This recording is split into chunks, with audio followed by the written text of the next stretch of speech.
What's up everyone, how are you all? Today we are back with another blazing Naruto story. What if Naruto outsmarts Danzo? If you enjoy then please like, share and do comments. And also check the description to Oregon L, creator of this beautiful creation. Naruto's alarm went off at precisely 6:45, and was immediately struck on the snooze button. 10 minutes later the process repeated. Then again. Naruto finally got up an hour later and abruptly screamed, "I'm late." An extremely quick and cold shower later and a cup of ramen later Naruto rushed out the door. A different teacher was at the front of the class when Naruto walked in. He blinked twice, then he yawned and rubbed his eyes. 15 minutes were not enough time to prepare. Then saw the seat next to Sakura was open. After a mental shout of lucky, he rushed over and sat down next to her. "What are you doing here?" Sakura asked with a frown, before he could speak. That frown grew when she saw the metal plate with the Konoha leaf around his neck. "You didn't graduate. Hey, can't you see this forehead protector?" Naruto proudly tapped the protector Iruka-sensei had given him. Sakura gave him a disbelieving look, but before she could protest Iruka walked into the room. "All right, quiet down. We are going to be assigning you to your teams." The class didn't quiet down in the slightest. Iruka made a boar seal and invoked his terrifying giant head technique before shouting, "Quiet down you brats." The class went abruptly quiet. Iruka released the skill and his head returned to its normal size. Iruka addressed the class and gave the class of academy graduates its last real lecture. "Beginning today you are all real ninja. But you are still merely rookie genin. The hard part has just started. Now, you will soon be assigned duties by the village. So today we will be creating the 3-man teams. And each team will have a Junin sensei. You will follow that sensei's instructions as you complete the assigned duties. Now for Team 1. Naruto tuned out everyone as he repeated, "Sakura-chan." Then anyone but Sasuke, in his head like a mantra against evil. "Sakura Haruno, Naruto Uzumaki, Sasuke Uchiha, you are on Team 7. Iruka cut Naruto off before he could protest the team assignments. The last thing Naruto needed was to irritate his Junin instructor on the first day. "Your Junin is Shimura Danzo-san." An old bandaged man in the back of the room raised his cane and said, "Team 7 will meet me at Training Ground 7. Danzo abruptly body flickered away. All 3 members of Team 7 abruptly despaired. Their Junin was an old man. Iruka kept reading off teams as they left the classroom. Naruto broke the silence as they walked together. "So where's Training Ground 7 anyway?" "Naruto, you idiot, the training grounds are in order from the gate." Sasuke grunted and wondered where in the hell Sakura had learned that from. It certainly hadn't been in any of their academy lessons. He pushed the thought from his mind and went back to brooding over their Junin sensei. There was no way he would get strong enough to kill his brother training under some has-been. He would have to request a reassignment as soon as possible, that way he could leave the idiots behind also. Training Ground 7 was a big clearing surrounded on 3 sides by the woods that backed up to a small pond. Team 7 sat down near the small tree in the middle of the clearing and waited. Sakura tried to get Sasuke to sit next to her, but was dismissed with a grunt that finally set Naruto off. He pointed and shouted at Sasuke, "Why does an outstanding ninja like me have to be on the same team as a bum like you?" "What did you say to Sasuke-kun?" Naruto winced and closed his eyes as Sakura swung a fist at him. There was a loud thump and Sakura was flying across the grass. Naruto opened his eyes to see Sakura sprawled across the grass wheezing for air. Naruto was beside her in a second. "Are you okay, Sakura-chan?" A deep and disgusted voice broke his attention. Their Junin instructor had arrived. "Worthless. I sent 3 genin to unfamiliar territory and they don't even bother to observe their surroundings. Moreover, they bicker among themselves. You blonde brat. You're on this team because Sasuke's grades were first among all 27 graduates, and you were dead last. Be grateful we found a team for you." He turned his eyes of the wheezing form of Sakura. "Pinky striking a teammate outside of a spar is absolutely forbidden. The next time any of you violate this rule I will see you stripped from the ninja program entirely. Am I understood?" Naruto gave an unenthusiastic, "Yes," while Sasuke grunted and Sakura tried to get enough breath to respond. "Yes, what?" Danzo decided that he would treasure the look on the 3 genins' faces for the rest of his days. He wondered if this was why Sarutobi loved teaching. He just forced his face to look more and more enraged as Naruto tried to figure out what he was saying and the Uchiha brat argued with his pride. Finally Sakura recovered her breath enough to firmly say, "Yes, sensei." Naruto immediately copied her while Sasuke grunted again. Danzo narrowed his eyes at the boy and mentally debated the consequences of beating the treasured last Uchiha within an inch of death. The boy finally gave in and muttered, "Yes, sensei." Danzo made a mental note to work on the boy's respect for authority before he instructed, "I will train you each personally one day at the start of the week. You will practice what I have assigned on your own while your teammates are in individual training. On Thursdays we will conduct team training. Fridays will be used to complete missions. Saturdays will be reserved for additional instruction of my choice. Sundays will be a free day. Am I clear?" The three answered quicker this time, "Yes, sensei." Danzo muttered, "Maybe you can learn, just loud enough for the three of them to hear." Then continued his speech. "As of today there is a ban on inter-squad relationships and flirting in general during duty hours. I don't care what you do during your off day, but when you are under my command you have better things to do than asking for dates or trying to seduce someone." Naruto and Sakura gave him a pair of horrified looks which he ignored with great ease. He stared at them another moment then relented, "Naruto, I will train you today. Sakura, you will not perform strenuous activities that will further aggravate your no doubt bruised chest today." Danzo took a few steps then noticed Naruto wasn't following. He kept the exasperation from his face and yelled, "Come on brat." Naruto cringed and jumped after Danzo. Danzo came to a stop in a small clearing nearby, and said, "We will begin by evaluating your skills." Danzo sat his cane down and fell into a stance. He reached his single arm towards Naruto and instructed, "First a spar, taijutsu only." Naruto immediately charged the old man, screaming at the top of his lungs. He then found himself abruptly flipping through the air, until his face dug a small trench in the earth. Danzo's deep voice boomed behind him, "Ninjas do not scream when they attack." Again, Naruto growled and charged Danzo again. Danzo blocked Naruto's wild blows easily as Naruto tried to pummel him. When Naruto tried to catch him off guard with a sudden and terribly unbalanced high kick, Danzo decided he had seen enough. He caught the boy's leg and suddenly reversed the Naruto's momentum, sending him to dig another trench near the first. "Terrible, did you even go to the academy?" Naruto snarled and picked himself up, obviously ready to continue. Danzo frowned at his student before the boy could charge him and said, "Sit down and calm yourself." Naruto blinked and did as he was told. Danzo retrieved his cane and sat down in front of Naruto. Ninja cannot afford to let emotion rule their sense on the battlefield. A display like you have put on today can cost lives, Naruto. Danzo shaped his face into that stern but fatherly glare of Sarutobi's that had annoyed him so much in the past, and continued. Ninja must remain calmly analytical in order to perceive and exploit their opponent's weaknesses. You on the other hand are a brawler, and a terrible one at that. Naruto's face broke out in a pout, forcing Danzo to suppress a sigh. He decided to change the subject to something that he could compliment Naruto on before the boy decided to mouth off again. "Tell me each of the ninjutsu you have mastered." Naruto's face immediately brightened. Danzo didn't know whether to be happy with his success or disgusted with how easy it was to manipulate the kid. He made a mental note to address that and turned his attention to his student in time to hear, disguise, substitution, why and shadow clone. Why? Danzo immediately wondered. Then he had to keep a giant grin off his face as he mentally complimented Naruto's victory over Sarutobi. When he recovered, he decided to go through with his planned compliment. The boy probably didn't receive very many anyway. "That is very impressive, Naruto. Shadow clone is a Junin level skill. I have never heard of a genin with it in his repertoire. Now please produce a shadow clone." Danzo was whistling a happy tune in his head. Time for some stress relief and to teach a lesson. Naruto jumped up and screamed out, "Shadow clone." Danzo suppressed a wince and made a mental note to work on the noise level. Otherwise he was tremendously impressed. Naruto had mastered the reduced seal version.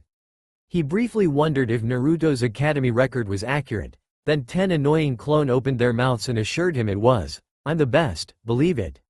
It took 60 years of experience to keep the horror off of his face. The boy had inherited the Uzumaki verbal tic. Danzo's voice was very calm when he asked, "Will the real one please go stand behind that tree?"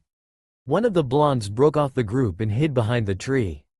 Danzo gestured for a clone to come closer and whispered, "The number is 23, into its ear moments before ramming his cane through its chest. He channeled wind chakra through his staff and brutally cut apart the other clones. "Hey, what was that for?" Danzo resisted the urge to tell the brat stress relief. Instead he queried, "What is the number?" 23. A look of confusion spread across Naruto's face. "Hey, how'd I know that, Danzo-sensei?"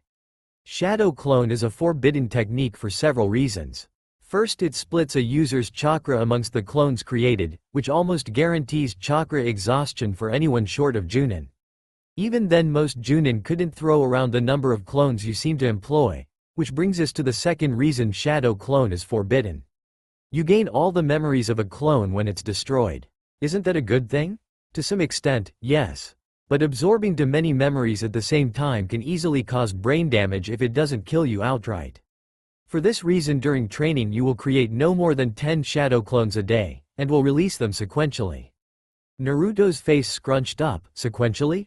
Danzo resisted the urge to roll his eyes one by one. Danzo paused a moment, then decided he might as well finish the explanation. Maybe it would wise the boy up to politics. Those are the two official reasons shadow clone is forbidden. However, both of those drawbacks could be easily handled by a Junin or an exceptional Chunin. The real reason shadow clone is forbidden is pride and politics. Huh? The shadow clone is one of the very few clone techniques that can fool a Byakugan or a Sharingan. The Hyuga and the Uchiha made the addition of the shadow clone jutsu to the Forbidden Scroll one of their conditions for joining the village. The Shodai thought that this was a fair trade, especially since most of the experienced senju could perform the technique and could pass it on to their descendants as a family technique. Unfortunately, the senju have with a sole exception died out and the shadow clone has become a largely lost technique. Danzo idly wondered how much it would piss off Sarutobi if he told the kid that several of the senju had married into the Uzumaki. The total confusion spreading across Naruto's face made him dismiss the idea. Why would they care if someone from Konoha could fool them? We're all on the same side. Danzo was truly and deeply impressed by the level of naivety that statement betrayed. Fortunately, he knew exactly how to explain the situation.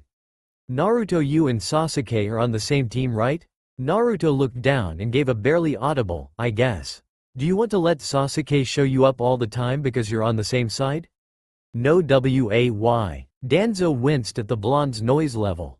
Then Naruto realized what he had been getting at with a soft, "Oh." Danzo grabbed his cane and slowly stood up. He waited for Naruto to stand, then instructed, "You're dismissed for lunch. Return within an hour for the afternoon session." "Am I understood?" "Yes, sensei." Naruto cheered and then vanished into the woods. Danzo allowed himself a small smirk. Naruto would be the first one to put the appropriate amount of enthusiasm into a confirmation. He walked back into the main clearing to see Sakura lying beneath the single shade tree watching with stars in her eyes as Sasuke shot fireballs into the woods. It took 60 years of self-control not to beat the idiots within an inch of their lives. He had told the girl light training not sit on your dead ass and stare at your crush, and he certainly hadn't told either of them burn the woods down. It took Danzo several seconds to recover enough to dismiss them for lunch. When they were gone, he walked over and examined the scorched trees that had stood since the second had trained his teams here. They would live, a testament to the thick bark their age had given them. He found his great relief that his bento was only slightly scorched in its hiding place among the trees. He resolved to make the Uchiha's first day of personal training hell and sat down against the smoking wood to enjoy his lunch. He popped an octopus ball in his mouth and spent a moment savoring the flavor before he turned his attention to his problem of the day, Naruto. He mused, the boy is basically an academy student. His taijutsu is terrible and he only has a single ninjutsu of note. The only really extraordinary thing about him is his lineage and his absurd chakra capacity. He enjoyed another octopus ball, then added, and the noise level. A few pickled radishes later, Danzo decided he would continue with his original plan and test the boy's weapon skills, stealth, trap detection and trap construction in the afternoon session. He would have to find another opportunity to evaluate Naruto's espionage skills. Danzo quickly finished off his lunch and disposed of the bento. He needed to set up a couple traps before the brats showed back up. Naruto was on his 14th bowl of miso ramen, to the horror of Ichiraku's other patrons when he bothered to check the time. He spent the next minute wondering if he could finish another bowl before he left, but eventually decided against it. He produced his frog wallet and paid the bill before rushing off towards Training Ground 7 while screaming, "Thanks Ayame-chan," at the top of his lungs. To his great amazement, he was the first one back to the training ground. He started to sit beneath the shade tree so he could finish digesting his meal of delicious ramen. Then he remembered Danzo-sensei screaming at them that morning about not checking their surroundings. Naruto decided to look around. Maybe if he found something, Danzo-sensei would teach him a cool technique that he could use to impress Sakura-chan. Naruto found Danzo-sensei sitting in the middle of the clearing they had practiced in during the morning. He had jabbed his cane into the ground and was leaning against it. His unbandaged eye was closed. Naruto wondered if his sensei was asleep, and decided to take advantage of this golden opportunity to get a little revenge for Sakura-chan and that unfair rule about asking for dates. He quietly walked into the clearing only to feel his foot catch on something. There was a faint clicking noise, and Naruto's eyes widened just in time for the ground to start exploding. He rolled forward before the explosions could reach him and felt another wire trigger. Suddenly the ground beneath him came alive and he was dragged into the trees by a concealed net. A third trap triggered and little stones started pelting him from every direction. Danzo managed to not snicker at the great number of explicatives raining down from the net. There was obviously at least one area where Naruto's vocabulary wasn't stunted. The rock launchers he set up finally ran out of ammo, and he called up to Naruto, "Trap detection failed. Though your stealth is very good for a genin, I didn't hear you till you entered the clearing." Danzo decided not to mention he could sense the absurd amount of chakra Naruto emitted from a good bit further. Danzo-sensei, can you let me down?" Danzo put on his best impression of Sarutobi's grandfather face in case the boy could see him, then said, "Sure," in a tone that made Naruto seriously question the wisdom of his last request. Before Naruto could change his mind, Danzo snapped off a kunai to cut the rope holding the net up in the trees. Danzo made sure to keep up the grandfather face as the boy fell screaming to the forest floor. "That looks like it hurt," Danzo mused as he walked over to where Naruto was twitching on the ground. He gave Naruto a small smile that wasn't reciprocated before saying, "You have 10 minutes to prepare the clearing with whatever traps you can construct. After which I will enter and you are to engage me with weapons only." There was a groan, then Naruto responded, "Yes, sensei." Naruto hurried to untangle himself. 10 minutes wasn't very long and he really wanted a little revenge. That smile was creeping him out. It looked just like old man Hokage's smile. A big foxy smile spread over his face. Evil old man smile or not, Danzo-sensei had challenged the prank master of Konoha to a game on his home field. He had 20 feet of ninja wire, 10 kunai, 10 shuriken, a smoke grenade and some paint. Time to get to work.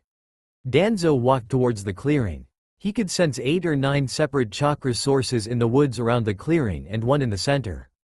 He mentally congratulated his student on utilizing Shadow Clone to compensate for the short time frame.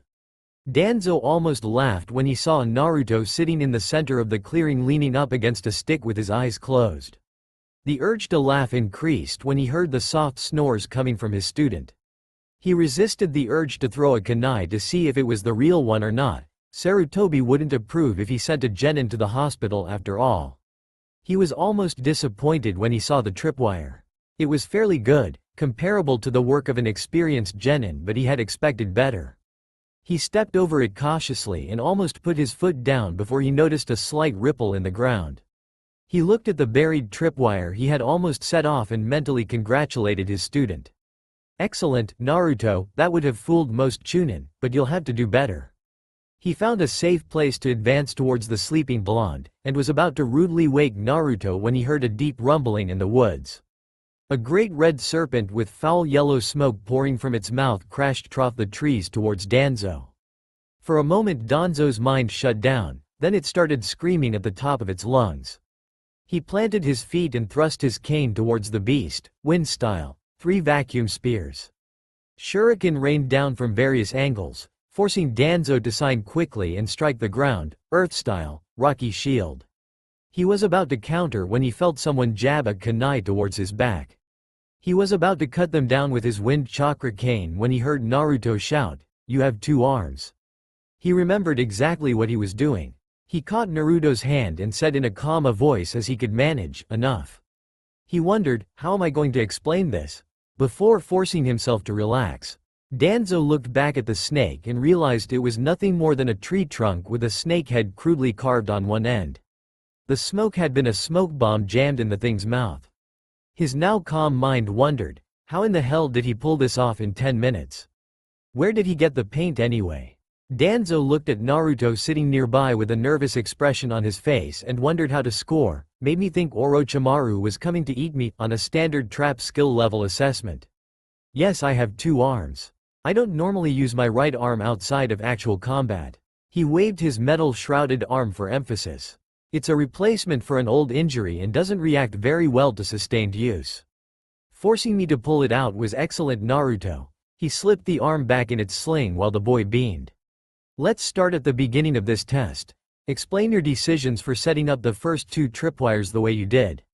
The first wire was a distraction, it didn't go anywhere. Danzo nodded, he had expected that. But I had 2 clones up in the trees nearby. If you had triggered it, they would have pelted you as though they were a kunai trap, hopefully without giving up their positions. Danzo mentally smiled and decided, that layering is clever, even though I doubt it would have worked. The second trap was made entirely of shadow cloned wire that I buried. It was tensed right up to the breaking point, so when someone stepped on it the wire would dismiss and release all those rock traps of yours I collected. That is an impressive level of familiarity with shadow clone, Naruto. Tell me, how did you decide to apply it in that way? Naruto looked distinctly embarrassed. I ran out of normal wire, and broke the cloned wire 3 times trying to get that tree up in the air. Danzo stared at the boy a moment, then allowed himself to grin. Naruto, you know the shinobi rules of conduct? Yes? There are other unwritten rules that you learn as you grow older. One of these is, whatever happens, it's all according to the plan. A big grin broke out across Naruto's face. Yes, sensei. Now do you know why the 3rd layer of your trap was so effective? It was unexpected? Danzo put on a contemplative face and said, well, it certainly was surprising, but that's not why it was really effective. Naruto looked really confused again, so Danzo decided to teach a bit of history. About 15 years ago, Konoha was the home of 3 incredibly powerful ninja called the Sannin. These ninja were Tsunade, Jiraiya and Orochimaru. Each was famous for, among other things, being the holder of a summoning contract. Tsunade had the slugs, Jiraiya had the frogs and Orochimaru had the snake contract. After the last Great War, the Sannin were heralded as heroes of the leaf and were given the freedom to do what they choose. The 3 went their own ways, and we to our great regret realized our trust in Orochimaru was misplaced. Danzo smiled at Naruto's entranced expression and continued. You see, Orochimaru abused the trust placed in him and conducted a series of terrible experiments on people he had kidnapped from around the Leaf Village. The 3rd and 4th discovered this and drove him from the village, but were unable to kill him. Danzo resolved to keep his opinion about Sarutobi being a fool who let his feelings cloud his judgment out of the little history lesson and finished.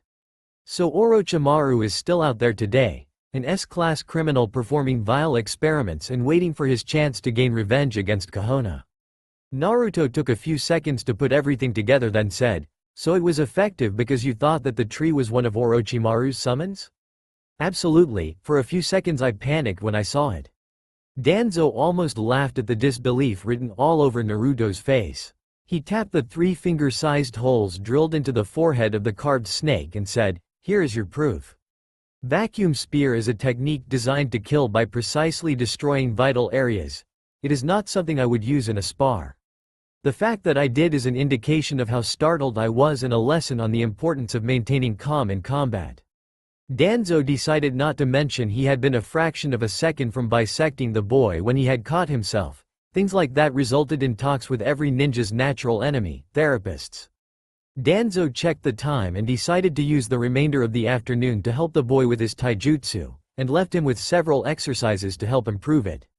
He idly considered giving Naruto a scroll on tree walking but decided to wait until the next personal lesson so he had time to make a few annotations that would be helpful for someone with high chakra capacity. He found Sasuke practicing taijutsu forms and spent a few moments observing the various flaws in his stance before dismissing him for the day. They would work on those during his personal lesson after he finished his skill evaluations. Danzo wondered where exactly his third genin was when an Anbu in a cat mask appeared nearby. He had a sudden sinking feeling he knew exactly where his third student was. That was confirmed moments later when the Anbu said, "Danzo-sama, Hokage-sama requests your presence." The Anbu vanished in a body flicker. Danzo spent a moment grumbling about pink-haired brats crying to mommy before body flickering to the Hokage tower. The secretary just waved him into Sarutobi's office when he arrived. The door was closed behind him, obviously not a good sign. Sarutobi was at his desk, which was mysteriously clear of paperwork, another bad sign. The third Hokage gave Danzo a very ugly look, then started, "Junin Shimura Danzo, on your first day of training you managed to send one of your genin to the hospital with 3 bruised ribs. Would you care to explain yourself? Who goes to the hospital for bruises? Oh well, time for token protests." Danzo's mind immediately supplied and he started, "I did not hit her hard enough for a genin to incur such injuries. She should have at most had a big welt. And what made you think giving a genin a big welt was a good idea?" Danzo quashed the desire to laugh at how irritated his old rival was and idly wondered if he would have to use Shisui's eye to avoid an inconvenient punishment. Danzo waited just the right amount of time for Sarutobi to reel in his anger and said, "Let's look at what I have gained today along with striking the fangirl. I have orchestrated events to give Naruto the impression that I am a hard but fair instructor.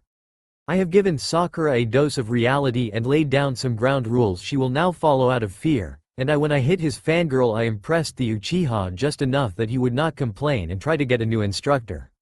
So these reports I have received about you striking a student then teaching another while ignoring the other 2 students has no merit. No, it is substantially accurate."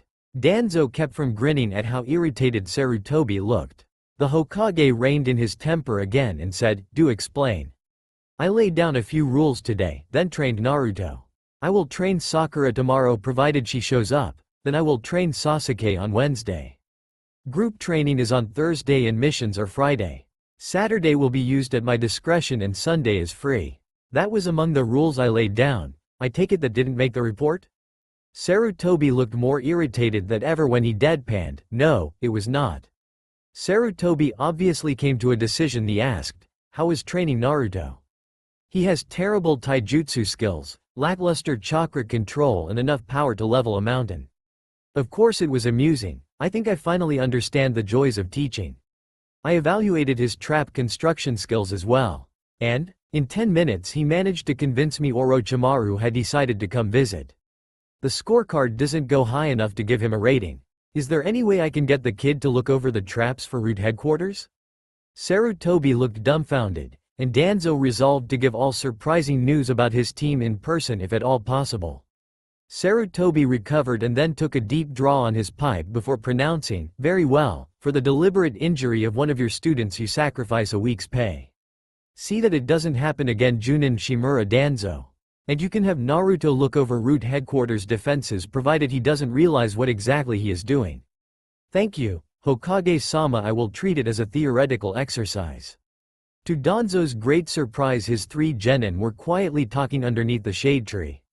He channeled a bit of chakra and mumbled, "Release." His students were still there, talking quietly. Danzo shrugged, he hadn't known they could do anything quietly. Danzo listened as Naruto regaled them with a grossly exaggerated description of the previous day's test. He was obviously excited to have other people pay attention to him. Danzo filled that tidbit away and decided to interrupt before Naruto spilled everything. Danzo's body flickered in front of his students and barked off a quick, "Good morning." Sakura and Naruto chorused, "Good morning, sensei." Though Sakura looked a bit nervous. The Uchiha grunted a greeting and Sakura had stars in her eyes. Naruto moped at the display and Danzo ruthlessly quashed the urge to beat the stupid out of them. He allowed himself a small sigh and started the daily announcements. "Naruto, you will focus on the exercises given to you yesterday. Also make a few clones and have them practice leaf balancing. Sasuke, stick with taijutsu and chakra building exercises today. You can indulge your pyromaniac tendencies at a later date. Sakura, you're with me. Danzo stalked off the bridge with Sakura in tow. The snake-headed log that Naruto built was still hanging at one edge of the clearing. Sakura kept darting curious glances at it. Clearly Naruto hadn't reached that part of the story when Danzo had interrupted. He gave her another moment to look about before starting. We will begin with a taijutsu spar. She looked very uneasy, so Danzo added, I won't injure your chest further. Yes, sensei, Sakura replied before falling into an academy stance. Danzo sat his cane down and reached his arm out to match her. She attacked at once, a quick jab and a thrown elbow as she shifted stances. Danzo struck low, disruption the shift, leaving Sakura stumbling. He broke off and allowed her to gain her balance. She attacked again in the same pattern. This time Danzo blocked the jab and hooked his arm through her elbow. A brief twist later and Sakura was sent crashing to the ground. Predictability is a tactical sin. Danzo barked as Sakura pulled herself upright. She fell into another stance and came at him again. A mistake later and Sakura became reacquainted with the ground.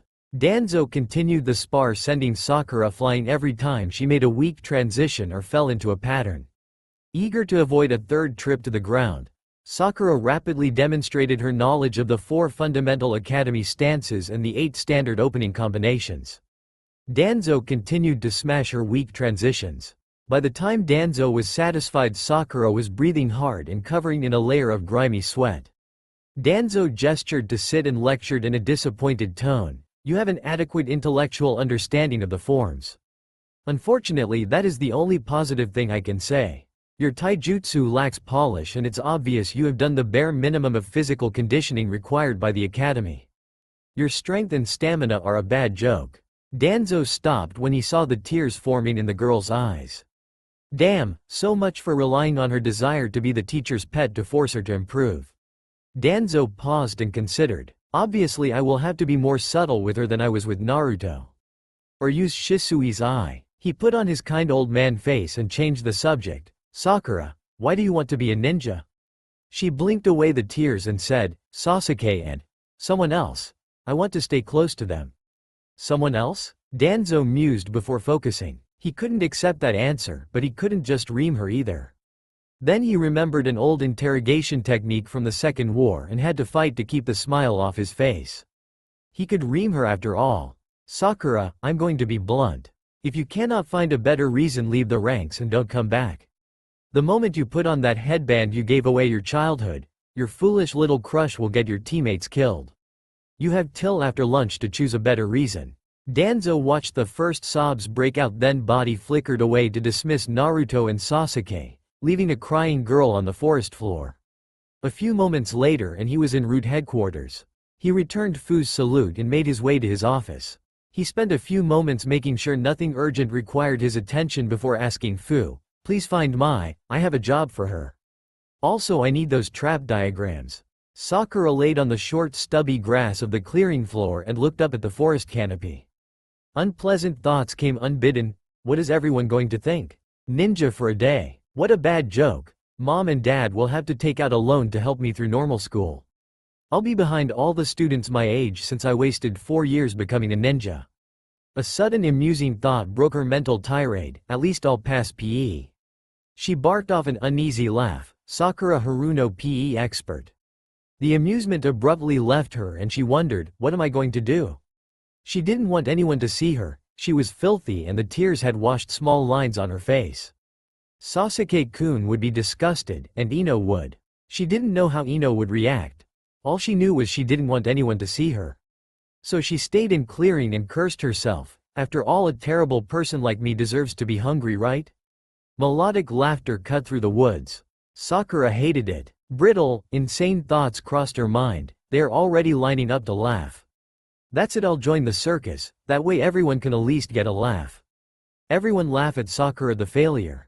She suddenly shouted, don't laugh, at the top of her lungs, and fought back another wave of sobs.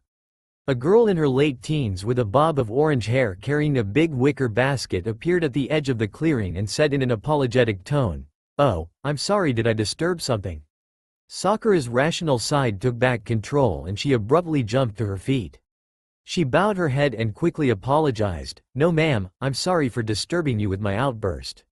Sakura silently chanted, please go away. Please go away. Don't worry, I think shouting is good for the soul.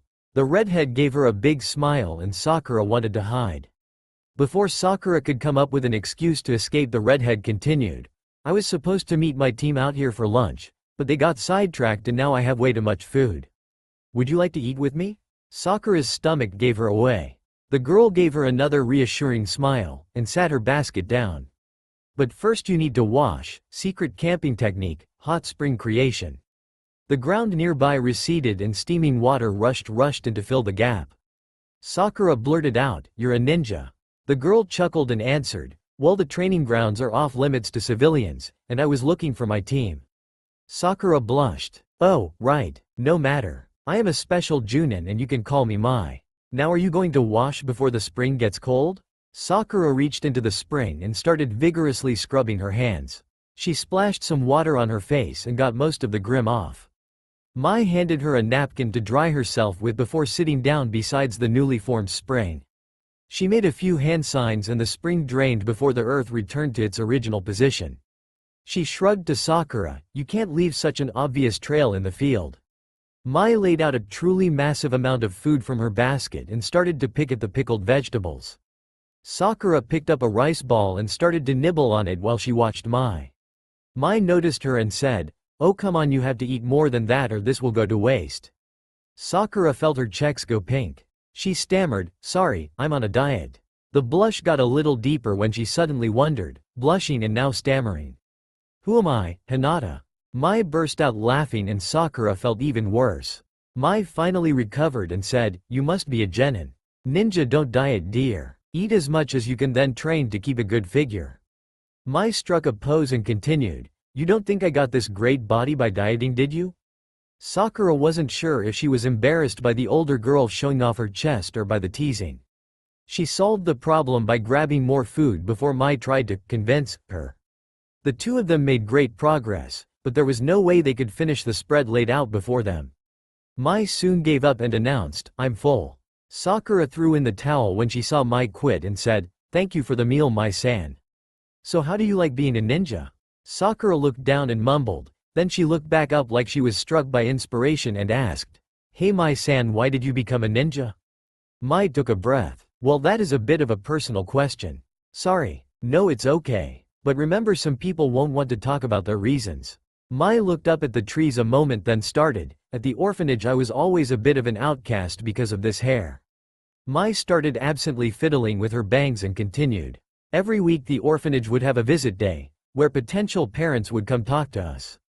On one visit day, two of the older boys locked me in a broom closet before running to greet the adults like everyone else. Mike chuckled, I remember being so mad. That day I found a part of me that I didn't know existed before. I did. Something in the closet went up in flames. When I was sure I was going to die, an old man that was visiting saved me from the fire. He offered to adopt me soon after. He sounds like a kind person.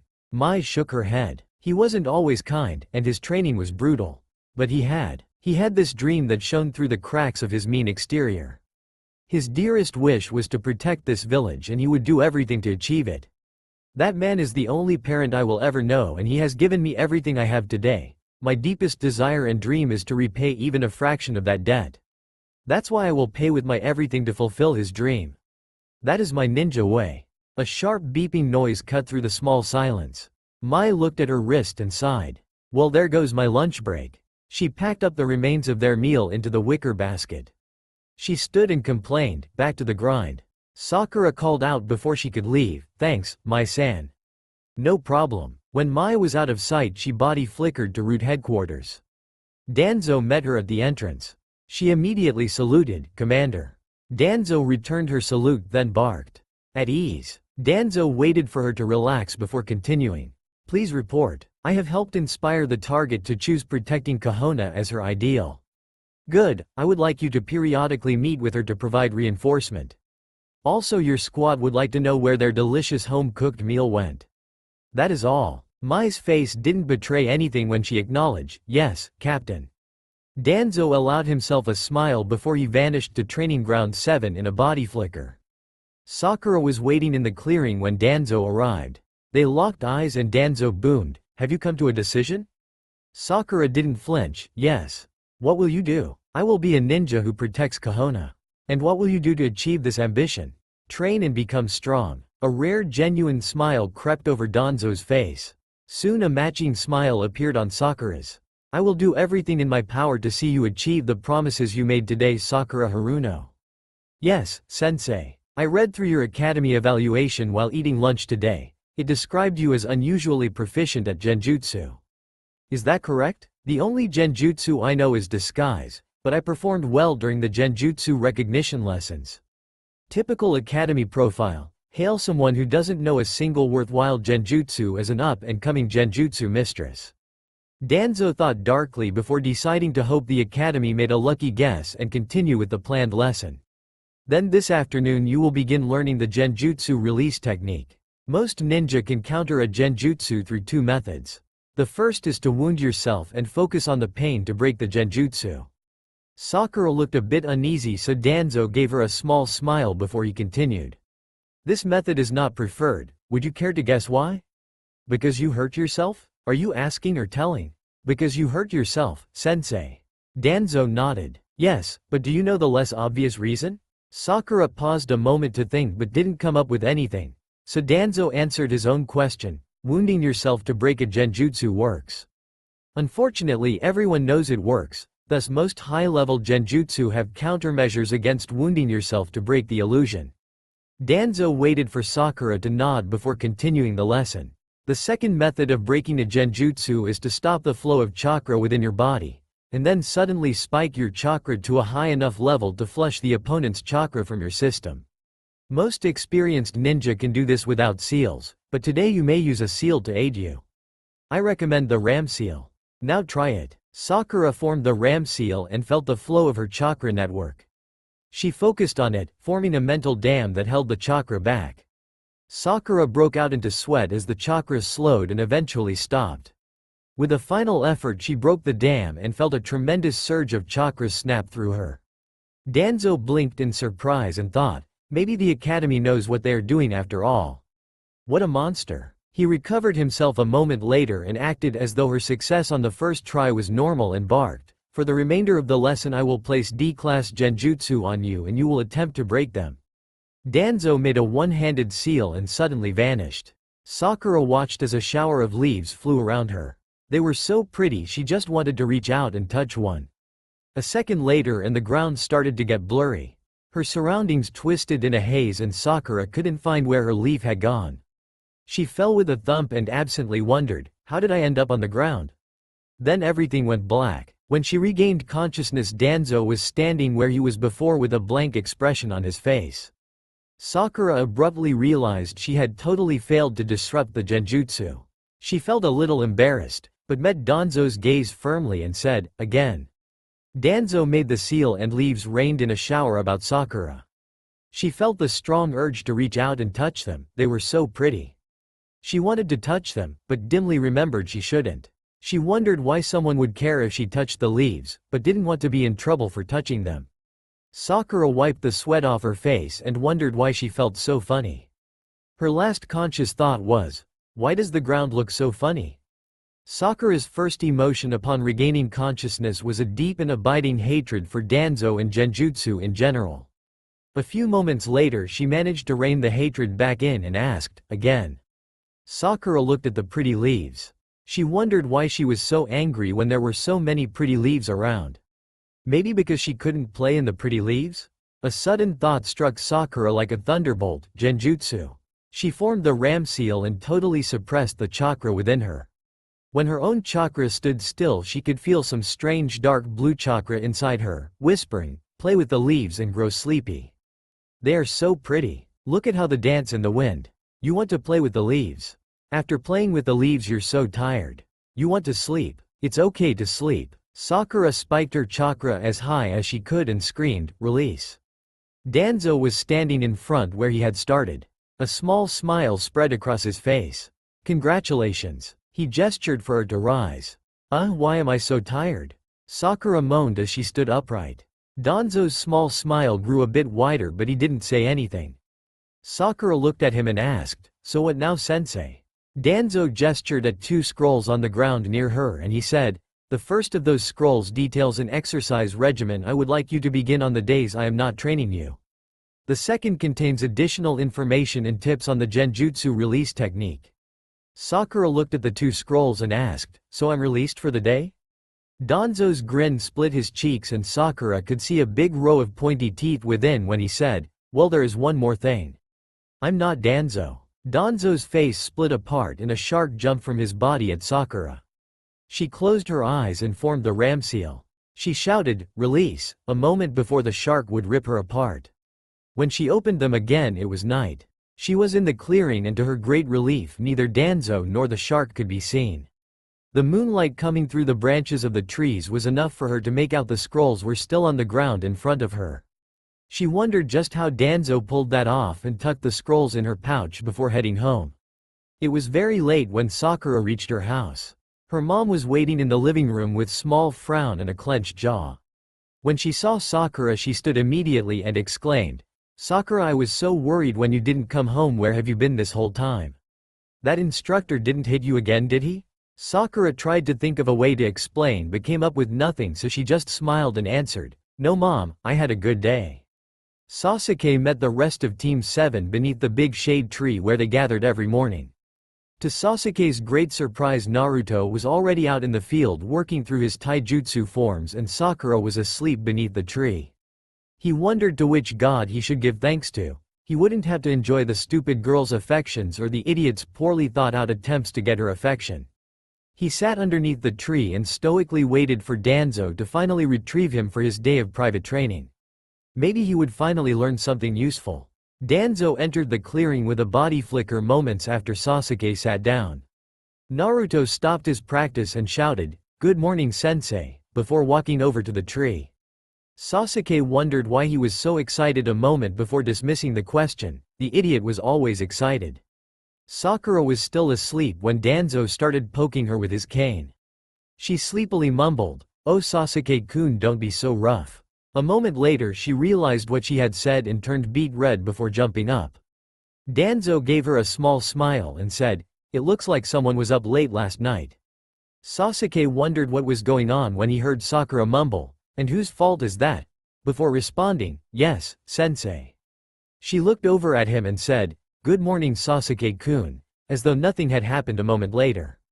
Danzo theatrically cleared his throat and began the morning instructions. "Naruto, I have a couple scrolls describing hypothetical situations. Today I would like you to write out responses to them." Danzo looked at Naruto's frown and added, "They are all about trapping a location." Sasuke wondered what was going on with the idiot but dismissed it when Danzo continued. "Sakura, I want you to read through the scrolls one gave you yesterday, then to focus on the exercises described in them." "Sasuke, you are training with me today." Sasuke grunted in confirmation before following Danzo into the woods. A moment later they were in a big clearing. On one side was a big log painted and carved to look like a snake. Sasuke pondered asking about it before Danzo addressed him. "We will begin with a taijutsu spar so I can determine how accurate the academy results are." Sasuke nodded. He had been expecting this since the idiot had rambled on about his private lesson. He would have to impress Danzo, so the man would teach him something worthwhile. He fell into the first form of the Uchiha style while Danzo snaked out his arm towards him. Sasuke slammed his leg towards Danzo in a surprise kick as soon as the man was settled. As soon as the man was occupied, he planted a hand and snapped off the other leg in a high kick. Danzo took a step back to avoid the blow and Sasuke was able to regain his footing. This time Sasuke opened with a sharp left jab before stepping inside the old man's guard. He switched flawlessly to the second Uchiha stance and attempted to use his close range to disrupt the man's footing with a linked kick combination. The old man attempted to step back again and Sasuke assaulted him with a four-step combination the moment he began to move. The first jab was blocked, but that left his elbow unguarded. Sasuke felt a smile cross his face as he swiped his elbow across, then he was abruptly flying. A moment later Sasuke's face was digging a small ditch through the dirt.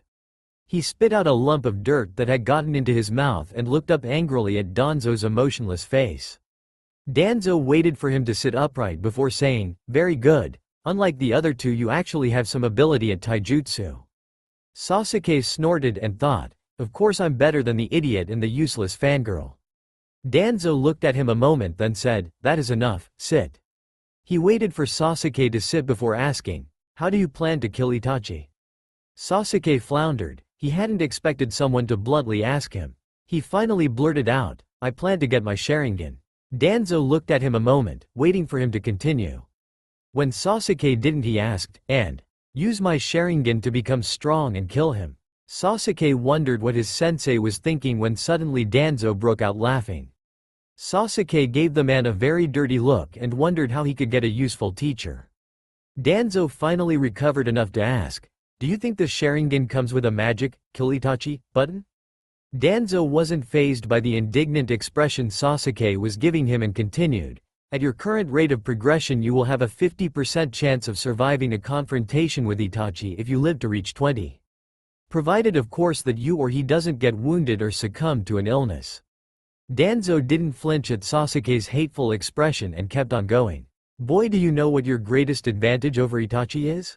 My hate." Danzo paused a moment at that mildly disturbing answer before he decided how to respond. A moment later he had to stifle a grin. He would use the boy's hate to lay the foundations for teamwork.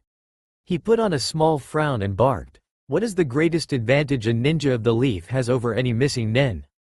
Sasuke's eyes glowed with realization. "The village. Yes, as a ninja of the leaf you have a massive infrastructure supporting you. Why would you confront Itachi alone? When you go, bring an army with you. Those two teammates you dismiss as useless? They are the start of that army." Sasuke gave Danzo a doubtful look and grunted. Danzo ignored him and continued the lesson by bending the truth a bit. "Do you think these teams were random? Both of them surpass you in at least one area. Naruto has more chakra than anyone in the annals of the academy, and that's not even touching on his terrifying trap-laying skills. Sakura was capable of controlling her internal chakra flow within minutes of instruction. With proper guidance they will become monsters." Danzo watched as the Uchiha mentally debated what he had been told. The old man decided to dangle a final bit of bait. "With your teammates beside you, your chances of victory over Itachi increases drastically. I suspect that Team 7 will be able to engage Itachi with a 70% chance of victory in 4 years. Remember, by yourself it's a 50% chance of survival, not victory." That obviously decided the Uchiha's internal debate, and Sasuke asked, "What do I need to do?" Danzo broke out into a big smile. "You need to understand your teammates, respect them and make them your comrades. I guarantee that when I am done with you three no one else will be able to stand besides you as an equal besides them." Sasuke nodded and gave Danzo the first genuine, "Yes, sensei," that he had heard since becoming the boy's teacher. Danzo kept his face expressionless despite his successful manipulation and said, "Of course this doesn't mean you get to slack off during personal training." Danzo watched Sasuke nod and let a cruel smile form. It was time to avenge his bento. In a very kindly voice he said, "After lunch we will have an anything goes mock battle, so prepare for hell." Danzo's body flickered away before he could see the small shiver run down Sasuke's spine. Sasuke ate a quick utilitarian lunch before heading back to the practice field. He needed to prepare as much as possible in order to face a Junin in open combat. He spent nearly his entire ninja kit laying traps and then sat in the center of the clearing watching as his watch ticked down the rest of the hour lunch break. Sasuke rose and prepared to defend himself at 5 seconds. At 2 seconds he looked nervously about, and asked himself, "Where is Danzo-sensei?" At 1 second the field exploded as 200 buried paper bombs detonated simultaneously. Sasuke was thrown a dozen feet in the air as he dodged the larger chunks of debris. Danzo emerged from the ruined clearing in time to watch Sasuke hit the ground hard. He idly hoped Sarutobi wasn't watching. He had missed Mai's home-cooked dinner because of that last lecture. Sasuke regained his footing and Danzo barked out, "Ninja Rule 31, your assumption of safety is always wrong." Sasuke gave him a dirty look and sent a few kunai towards Danzo before charging. Danzo took great joy in abusing earth techniques to dodge the boy's attacks before appearing behind Sasuke and rapping him on the head with his cane. After the fourth or fifth repetition, the boy got tired of being used to knock the dust off Danzo's cane and started holding the range open while throwing fireballs at him. Danzo returned fire with balls of mud that went right through Sasuke's fireballs. Danzo sighed when his watch went off. His happy time would have to end. He looked at a thoroughly filthy Sasuke, and he decided to go out with a bang and shouted, "Kohanahagure secret taijutsu technique. 1000 years of death." He watched Sasuke fly and idly thought, "I wonder if the stick came loose," before he stifled a laugh. The boy might even beat Sarutobi for distance. When he saw Sasuke land, he mumbled one of the fundamental truths of Kohona Ninja. All of the second Hokage's techniques are useful, no exceptions. Before walking over, Sasuke rolled over and gave Danzo the look he had been practicing for his confrontation with Itachi, but sadly Danzo wasn't fazed. Danzo dropped a pair of scrolls on Sasuke's prone form and said, "Inside the first scroll is the tree walking exercise. I expect you to master it and teach it to your teammates before they have their private lessons next week. The second scroll is a D-rank technique, fire style, smokescreen, learn it before your next private lesson." Sasuke managed to moan, "Yes, sensei," before Danzo's body flickered away. Sasuke was worried. He had tried the tree walking exercise the night before. It had not gone as expected. How was he going to teach his teammates if even he couldn't do it? When Sasuke reached Training Ground 7, Sakura and Naruto were already training. He spent a moment wondering, since when has Sakura started training seriously? Probably another attempt to seduce me. He shivered and sat down. Sakura saw him and blurted out, "Morning, Sasuke-kun." Naruto gave him a far less enthusiastic "morning." Sasuke sighed and hopped up, intent on explaining the tree walking exercise when he saw Danzo's body flicker into the clearing out of the corner of his eye.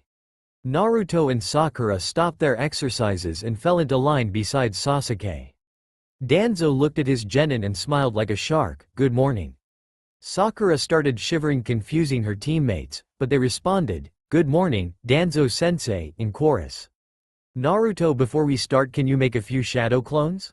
The clearing abruptly filled with a dozen grinning blondes. Danzo nodded and produced a bundle of rope from his bag. "Sakura, come here." Team 7 in the clones gave Danzo a variety of horrified expressions. Sakura didn't move until Danzo barked, "Oh come on, I won't bite." Sakura mumbled, "What about turn into a shark?"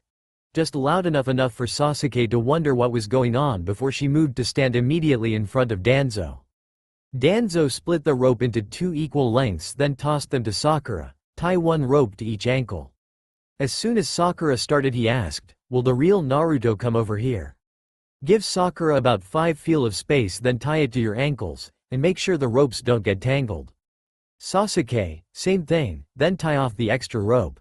Danzo waited for the genin to finish tying themselves together, then said, "Now that you're ready, run 5 laps around the village perimeter. Use the track that follows the inside of the wall." Danzo watched them start running. It was a bit like watching a train wreck.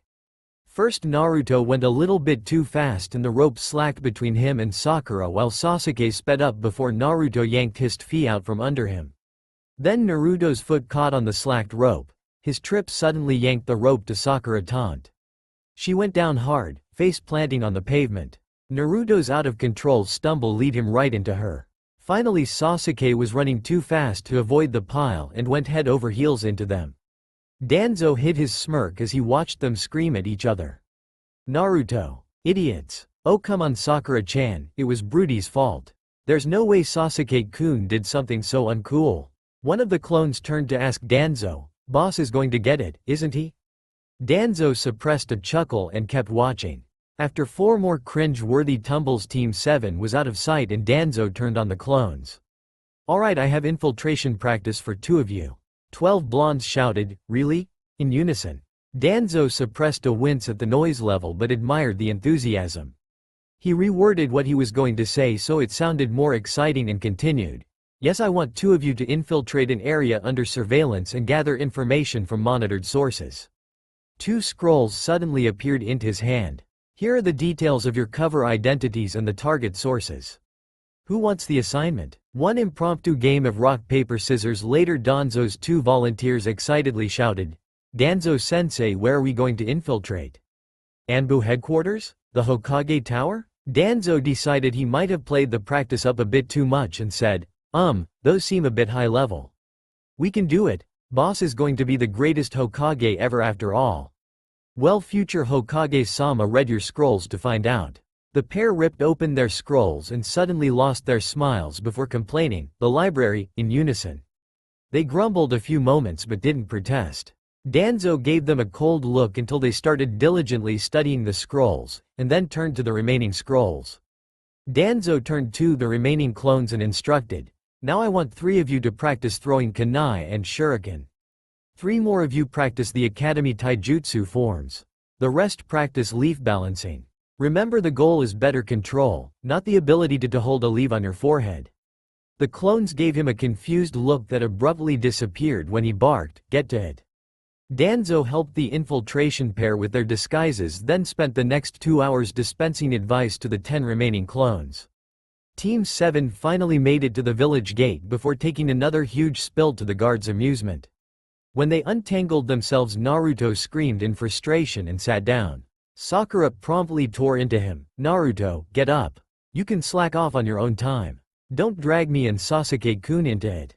To Sasuke's great surprise, Naruto put his hand on his chin and ignored Sakura. He was about to add his own complaints when Naruto snapped his fingers and shouted, "There's a trick, we have got to be missing the trick to this." Sakura huffed and said, "Yeah, teamwork. That's why it's called a teamwork exercise, idiot." She looked at Sasuke only to see his eyes narrow then widen in realization. Idiot has a point. Hey. Sakura ignored Naruto's rant about how he would be the greatest Hokage ever and asked, "But what?" She unconsciously mimicked Naruto's thinking pose and analyzed the problem. "Alright, we keep getting tangled because we're all moving at different speeds. So we should all move at the same time." "No, we all have different stride lengths, have to fix that too." Sakura finally exclaimed, "That's it." Naruto and Sasuke abruptly stopped arguing and gave her a funny look. She explained, "We need to do 2 things. Move at the same speed and the same time. So we need to all step the exact same difference at the same time." "Wow, Sakura-chan, you're awesome." Sakura ignored Naruto and watched Sasuke. She slumped when he suddenly said, "Counting." Naruto looked over and asked Sasuke, "Huh?" Sasuke suppressed a sigh and explained, "We count to 10 and take a step on each number. Make your steps exactly a meter." "Wow, Sasuke-kun, you're awesome." Sasuke ignored Sakura's compliment and stood up. A moment later they were slowly jogging as Naruto and Sasuke shouted off numbers. All 3 members of Team 7 suddenly stopped when they heard someone shout, "What are you idiots doing?" Naruto was the first to respond, "Kiba, what the hell? Whatever it is, it looks stupid." Kiba continued, Training is important, Kiba." Hinata stuttered, "Well, we got our first mission today." Kiba bragged, "Wow, what are you doing?" Sakura asked. We're catching a cat," Shino answered. Naruto fell down laughing and Sasuke smirked, "That seems appropriate for a dog." "Why you? That's enough, Kiba." "But Kurenai-sensei." Naruto's face twisted into a foxy smirk as the opportunity to prank Danzo presented itself. He hoped his information was accurate and said, "Oh, you're Kurenai-san? You know of me?" Naruto nodded. "Danzo-sensei says you are the 2nd best genjutsu user in Konoha." Kurenai's face tightened into a small frown before she finally admitted, "Hokage-sama is very good at genjutsu." "Oh, then I guess you are 3rd best then." Naruto's prankster spirit held firm against the copious amount of killing intent Kurenai was giving off. When she asked, "Oh," in a kindly voice that fooled absolutely no one, his smile got even wider. "Danzo-sensei says the best genjutsu master in Konoha is someone called Might Guy. Kiba, we have a mission." Kurenai yanked her student along behind as she stalked down the street. Team 7 watched them leave, until finally Sasuke asked, "What was that about?" Naruto just kept smirking until Sasuke said, "Right. Let's get back to our jog." Kensuke Ida and Shinji Ikari had a secret they couldn't tell anyone else. They were shadow clones of Naruto Uzumaki. They took a deep breath and entered the Konoha Public Library. The librarian at the desk coughed angrily when they walked by. Both clones froze and wondered, does she know? I need to see your ids. Shinji bowed his head and stuttered, sorry, ma'am, while he fished through his pockets. He finally found the fake ID he had made using the picture Danzo-sensei had provided in his copy of Naruto's ninja ID card. He desperately hoped she wouldn't look at the card closely and presented it to her. Kensuke flashed his a moment later. She didn't even blink. She waved them ahead and went back to her book. Shinji blurted out, thank you ma'am, before rushing after Kensuke. Sucking up to the librarian, Akari? Sorry. Did your scroll say respond to every question with, sorry? A big grin spread across Shinji's face. Yup, you're taking this way too seriously. We should, it's important training for the boss. See, that's what I mean. Shinji gave Kensuke a dirty look and accused, you're just mad I'm better at this than you. You got an easier profile. Mine said, giggle manically at the sight of ninja weaponry. Who would actually do that on an infiltration mission? I don't know, all ninja are predisposed towards ignoring fangirls and fanboys. Just look at the broody one. He's so good at ignoring fangirls that one time I disguised myself as Naruto to prank him. He didn't even notice me when I walked into his apartment. Is that what it is? I just thought he played for the other team. That's the other possibility. Kensuke didn't really want to contemplate the broody one's UAL orientation, so quickly changed the subject. So what book are you supposed to read? Great Clans of Kahona and Their Abilities. Shinji muttered. Ouch, sounds boring. I got History of the First Great War, a tactical perspective. Kensuke theatrically sighed, I'm off. Before vanishing into the stacks, Shinji shrugged and walked to the history section. The book was a huge leather-bound affair with small print and stuffy wording. Shinji sighed again and pulled out a blank scroll and a brush. He would write himself notes on each clan's abilities, then memorize the notes before he dispelled. He was almost done when a purple-haired kunoichi walked into the library. He looked up, then immediately wished he hadn't. The woman was wearing the most provocative outfit he had ever seen. When she noticed his blush, she cupped her and said, like what you're see, brat. Shinji stammered, sorry. She looked at him like a delicious snack and asked, what do you have to be sorry about? Shinji tried a different tactic, who are you? I'm Kahona's Y-Snake mistress, the great and wonderful and beautiful Anko. When she started grandstanding, Shinji knew he was screwed. She leaned over Shinji's shoulder and whispered into his ear, I don't bite much. Anko. Bad. Another kunoichi shouted from the aisle. I'm not one of your dogs, Hana. I know the brothers aren't nearly as rude. Anko smashed Shinji's head into her cleavage and protested, he doesn't mind, look. Shinji went bright red and started stuttering incomprehensibly. Did you forget your promise with Nai-chan? No. So you're giving up Dango? Anko looked horrified as Hana walked away. She gave Shinji a final squeeze, then chased after Hana shouting, wait up, free Dango. Shinji smirked, best infiltration mission ever. Danzo heard his team before he saw them round the bend. They were shouting off a count to move by. He gave them a blank look as they came to a stop in front of him. The remaining clones of Naruto were clearly wondering what Team 7 was doing. He waited a moment more, then said, that was a clever solution. Tell me who came up with it? Sakura answered first. Sasuke-kun did. He only came up with it cause I recognized the problem. Naruto, you didn't help at all. Stop trying to take credit for Sasuke-kun's hard work. Danzo suppressed a sigh. They had obviously missed the teamwork part of the teamwork exercise. He decided to make a point. Quiet. The three bickering genin fell silent immediately. When you report something, there is no room for personal glory. You report the facts as they are and let the person you report to draw their own conclusions. If you gave such a shameful report to Hokage-sama, he would send you to Ibiki to get the truth. Now tell me exactly what occurred. Sakura spoke up first. After falling several times, Naruto stopped running. He told us there must be a trick to the exercise. I realized we had to move at the same speed and time. Sasuke-kun figured out the method for us to do so. That is why I gave Sasuke the credit. If I want your opinions, I will ask for them. Let me reiterate, in a mission report you give the facts. Danzo watched without expression as Sakura flinched. You three solved the exercise with a clever trick. That is something admirable, you are ninja after all, but you seem to have completely missed the fact it was a teamwork exercise. When you turn on each other and try to hog glory, you are failing your teammates. Ninja who fail their teammates die. Do you want to die? No, Danzo-sensei. Team 7 respond in unison. Danzo forced a small smile onto his face. Now untie yourselves and sit down. We are going to discuss what it means to be a team and the roles you will fulfill in this team. Danzo waited for Team 7 to sit before he eased himself onto the ground. Naruto, why did the first Hokage decide to deploy ninjas in three-man teams? Before the First Great War, larger formations were common. But during the early battles he realized that large formations lacked mobility and were extremely vulnerable to wide-area jutsu and large-scale summons. The tipping point was when Madara Uchiha led 2 members of his clan to slaughter 3 platoons of stone ninja in their own camp using the wide-area fire-earth-air combination technique Garden of Blooming Hellfire, crushing stone's opening offensive before it got started. He chose the 3-man squad since it was the smallest unit, which allowed for all 3 major specializations. Danzo suppressed a small chuckle as he watched Sakura gape at Naruto. She finally recovered enough to ask, Danzo-sensei, I thought the second Hokage led us during the First Great War.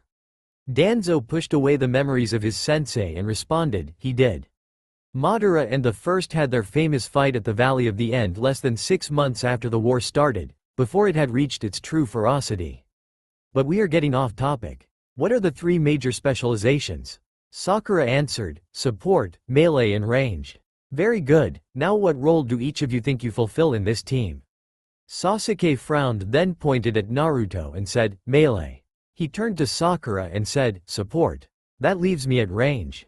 For a moment Danzo was surprised the boy had reached the same conclusion as him, but pushed it aside and asked, what is your reasoning? Sasuke looked irritated at having to explain but did anyway. Naruto doesn't know any ranged jutsu and is terrible with thrown weapons. He lacks the knowledge that characterizes the support role. Therefore he can only be placed at melee. Sakura isn't much better with ranged weaponry, but she's smart and is even worse than Naruto at taijutsu, so she should be the support. That leaves me at range. Naruto looked ready to protest and Sakura looked stunned that her crush, though she was smart. Danzo decided to intervene before the team devolved into bickering again. I agree, though you have overlooked the reasons Naruto is superior to you in the melee role. Sasuke suddenly looked like he swallowed a lemon. Danzo gave him a small frown before continuing. Naruto has the greatest stamina of you 3 and Shadow Clone gives him greater staying power than you, Sasuke. Though his taijutsu is terrible. Danzo forced his copy of the third smile onto his face and asked, now do you 3 agree with these roles? Danzo-sensei, what specialization was Old Man Hokage? Danzo suppressed a chuckle before answering, Hokage-sama was a close-ranged specialist that used a staff in combat. But most higher-level ninja can fulfill any role. Naruto frowned a moment then suddenly shouted, I'll do it and become the greatest close-ranged specialist, then the greatest Hokage ever. Danzo resisted the urge to beat Naruto with his walking stick while Sakura and Sasuke nodded that they were fine with those roles. Well then we have one piece of business left before I dismiss you for lunch. Danzo produced 3 scrolls from his jacket. These are sealing scrolls, used to carry items. Inside these scrolls are 4 sets of the uniforms you will be required to wear when completing missions. Uniforms? Sakura blurted out. Danzo knew exactly what she was thinking and decided to go ahead and stomp on her hope before she got carried away. They are unfortunately not stylish. They are however durable and actually provide protection. The only modification you can make to them is adding a clan crest to the shoulder. He ignored the dirty looks his genin were giving him and continued before they could think up any more protests. Now before I forget, I need to show you how to use the scrolls. These particular scrolls are called quick release type. To release the item stored in each section you have to channel a small amount of chakra into the circle. He demonstrated in a uniform appeared in a small poof of smoke. On top of the uniform were 3 kunai with seals engraved into them. He lifted one of the kunai and continued. The quick release type is designed for people with very little sealing experience, thus these kunai. To seal an item you need to place the kunai in a triangle around the item, then connect them with a line of blood channeling a bit of chakra. He sliced his finger and drew 3 quick lines to make a triangle of blood around the uniform and channeled a small bit of chakra, sealing the uniform in another small poof of smoke.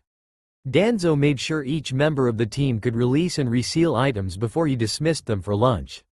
Naruto arrived back from lunch before his teammates, so he sat down besides the big shade tree and watched his clones work. They all gave him dirty looks as they continued their exercises.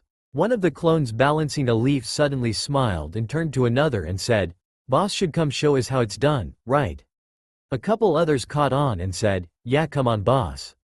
Naruto was about to go show his clones how it was done when Sasuke interrupted him. "Hey stupid, how do you know so much about the First Great War?" Naruto ignored the insult and answered, "Danzo-sensei made me read a book on the tactics of the First War. It was actually interesting, unlike all that crap we had to read in the academy." Sasuke nodded and then asked, "Hey stupid, you can read?" Danzo's body flickered into the clearing before Naruto could demonstrate exactly what he thought of that comment. Sakura arrived a moment later, panting. Danzo waited for her to catch her breath then said, "This afternoon you will be practicing your roles in group combat versus an experienced Junin, whenever he shows up." "When is he supposed to be here, Danzo-sensei?" Danzo smirked at Sakura and replied, "Around 10 o'clock. Danzo-sensei, it's 1 o'clock. I know, he should be here soon." A minute later a white-haired Junin body flickered into the clearing. He waited a moment as though he expected them to complain before waving, "Hi." Danzo gestured to the Junin, "This is Junin Kakashi. You will call him captain when you serve underneath him. He will be accompanying you on most of your missions, including the one you will accomplish tomorrow.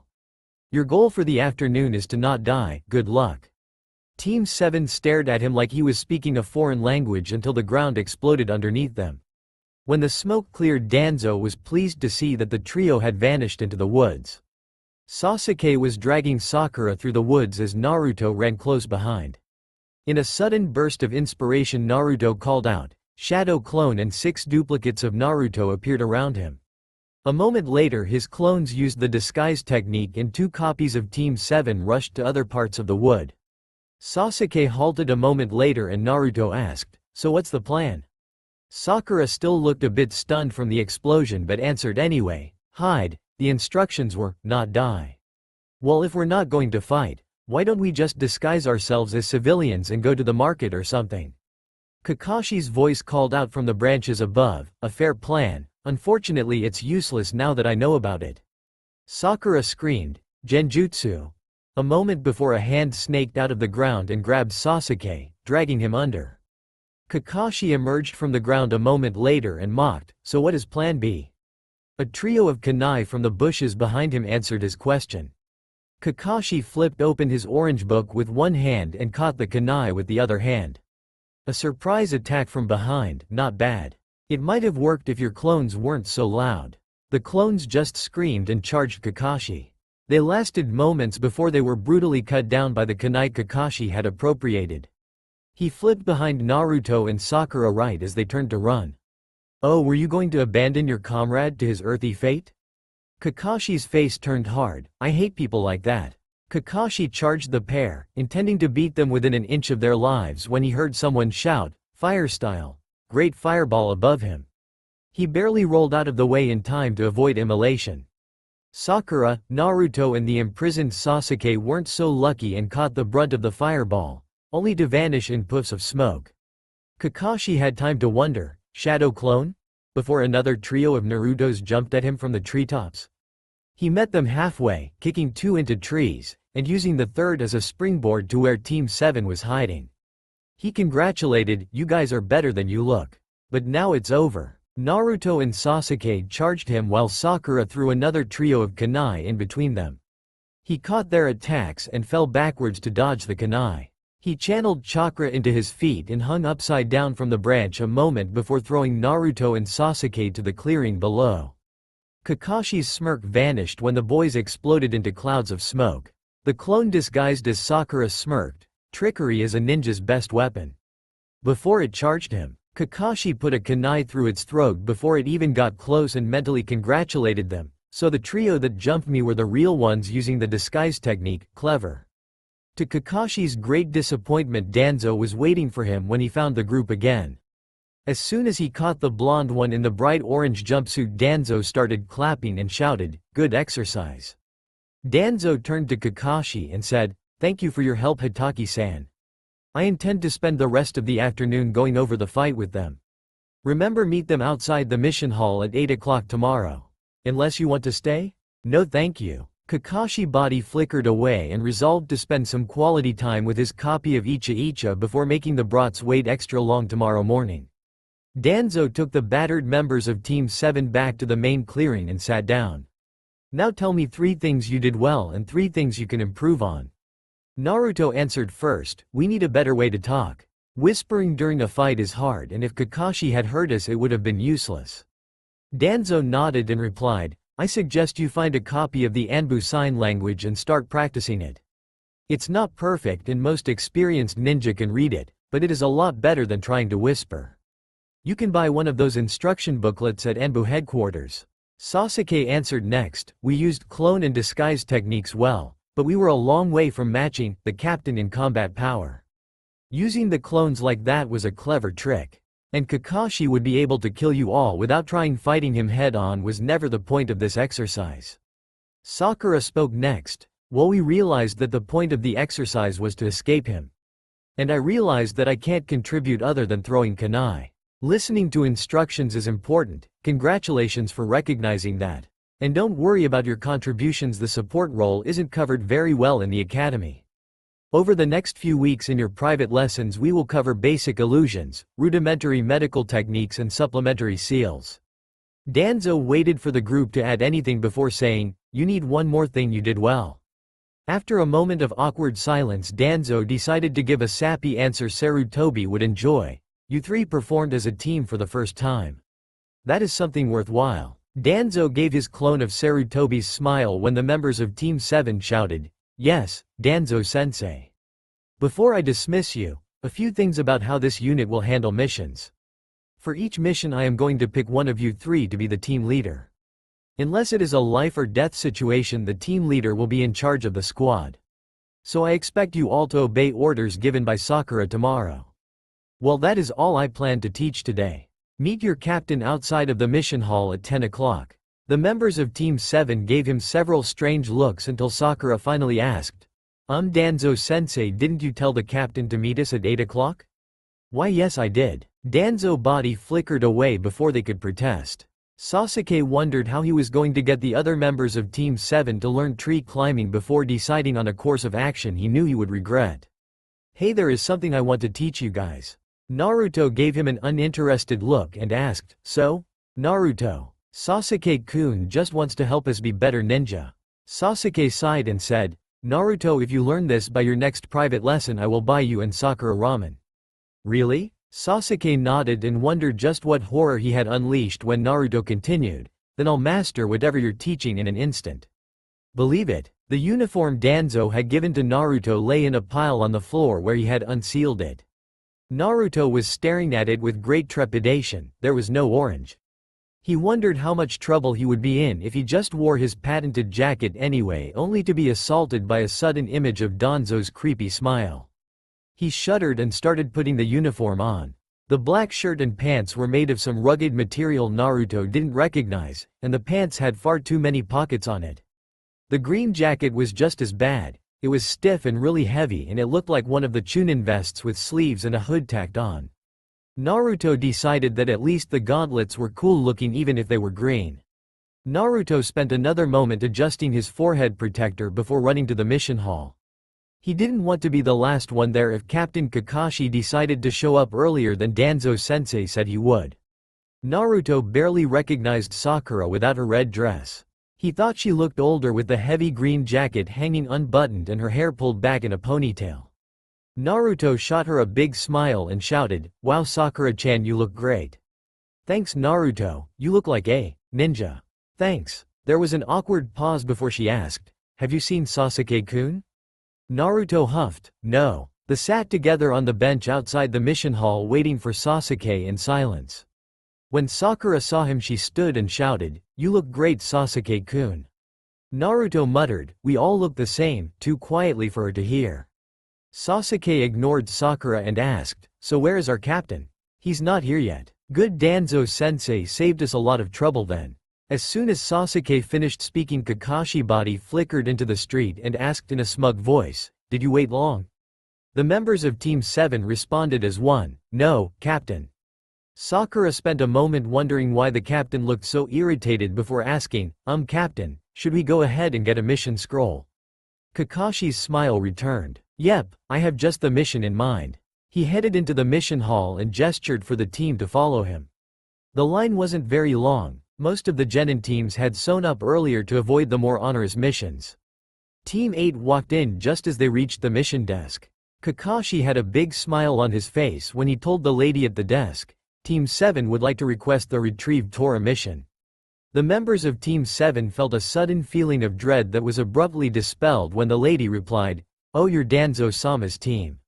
He came by here earlier today to request a specific mission for you. Team 7 wondered why Kakashi's smile looked so painful while she searched through the stack of scrolls marked D on her desk and muttered, Now where did I put it? Ah, here it is.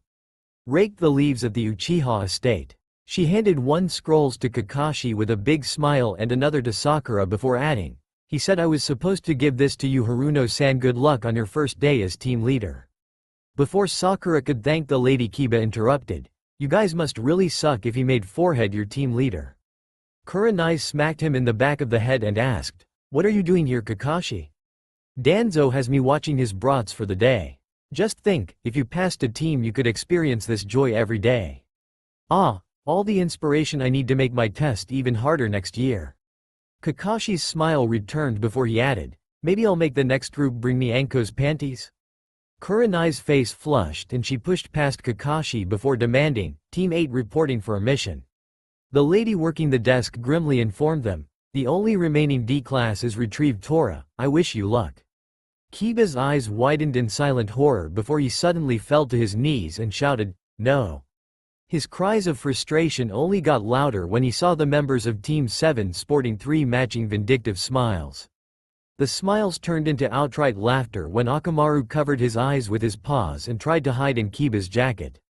Hinata consoled Kiba as Team 7 left the mission hall in a hail of laughter. So what is in the second scroll, Sakura-chan? I'll read it when we get there, Naruto. So we're cleaning Brody's home?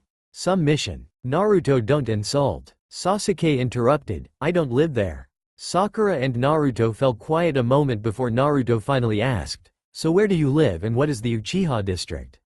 Sasuke grunted and fell silent. Sakura finally answered, Naruto, didn't you pay attention in the academy? The Uchiha district is where the Uchiha clan lived before. She fell awkwardly silent under Sasuke's glare. Naruto was sadly oblivious. Sakura, I had the worst grades at the academy, remember? So why don't you live there, Brody? After a pause, Sasuke muttered, Bad memories. Sakura wondered how to console Sasuke and Naruto wondered what his two teammates were worked up about.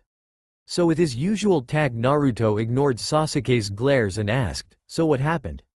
Kakashi scolded, Naruto, that is. Sasuke interrupted, 5 years ago, a certain man killed every member of the Uchiha clan except me so he could gauge his strength. Naruto and Sakura winced when Sasuke muttered, I will kill him, into the awkward silence. Sakura cheered, We're here, in a pitiful attempt to lighten the mood. The Uchiha district had suffered in the 5 years since it was abandoned despite the number of D ranks the council funded to maintain it.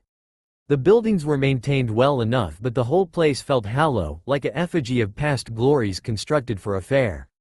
Kakashi paused at the gate and said, You need to rake the leaves into stacks.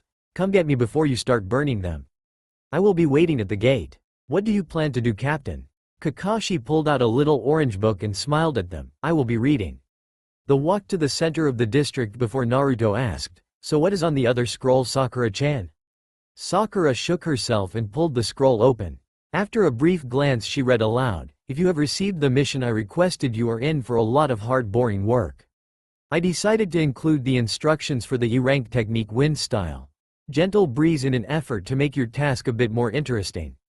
I suggest you spend the time to learn it properly. Although the technique itself is useless in a fight, it is one of the easiest breath techniques in Kahona's library.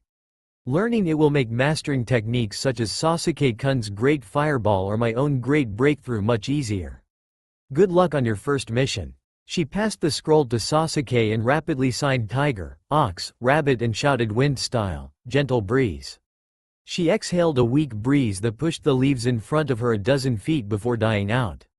Wow, Sakura-chan, you're great. Let me try. Naruto signed and shouted wind style, gentle breeze. He spat out a gust that sent Sasuke and Sakura flying into the side of a building. Sakura shirked, Naruto you, only to abruptly stop when she saw Naruto collapse and start coughing uncontrollably. She watched with bile fascination a moment before she asked, Naruto, are you alright? Sasuke wondered just how much chakra Naruto had used to overpower the technique by such a ridiculous extent before saying, he overpowered the technique without using chakra to protect his throat.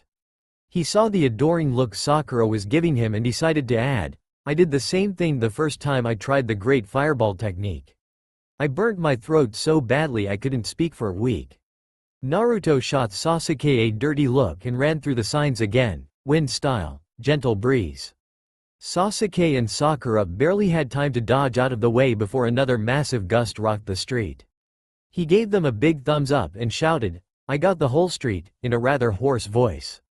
Sakura had to suppress a giggle at how funny Naruto sounded before she gave him a placating wave and said, good job. But try to not send us into any more buildings, okay Naruto?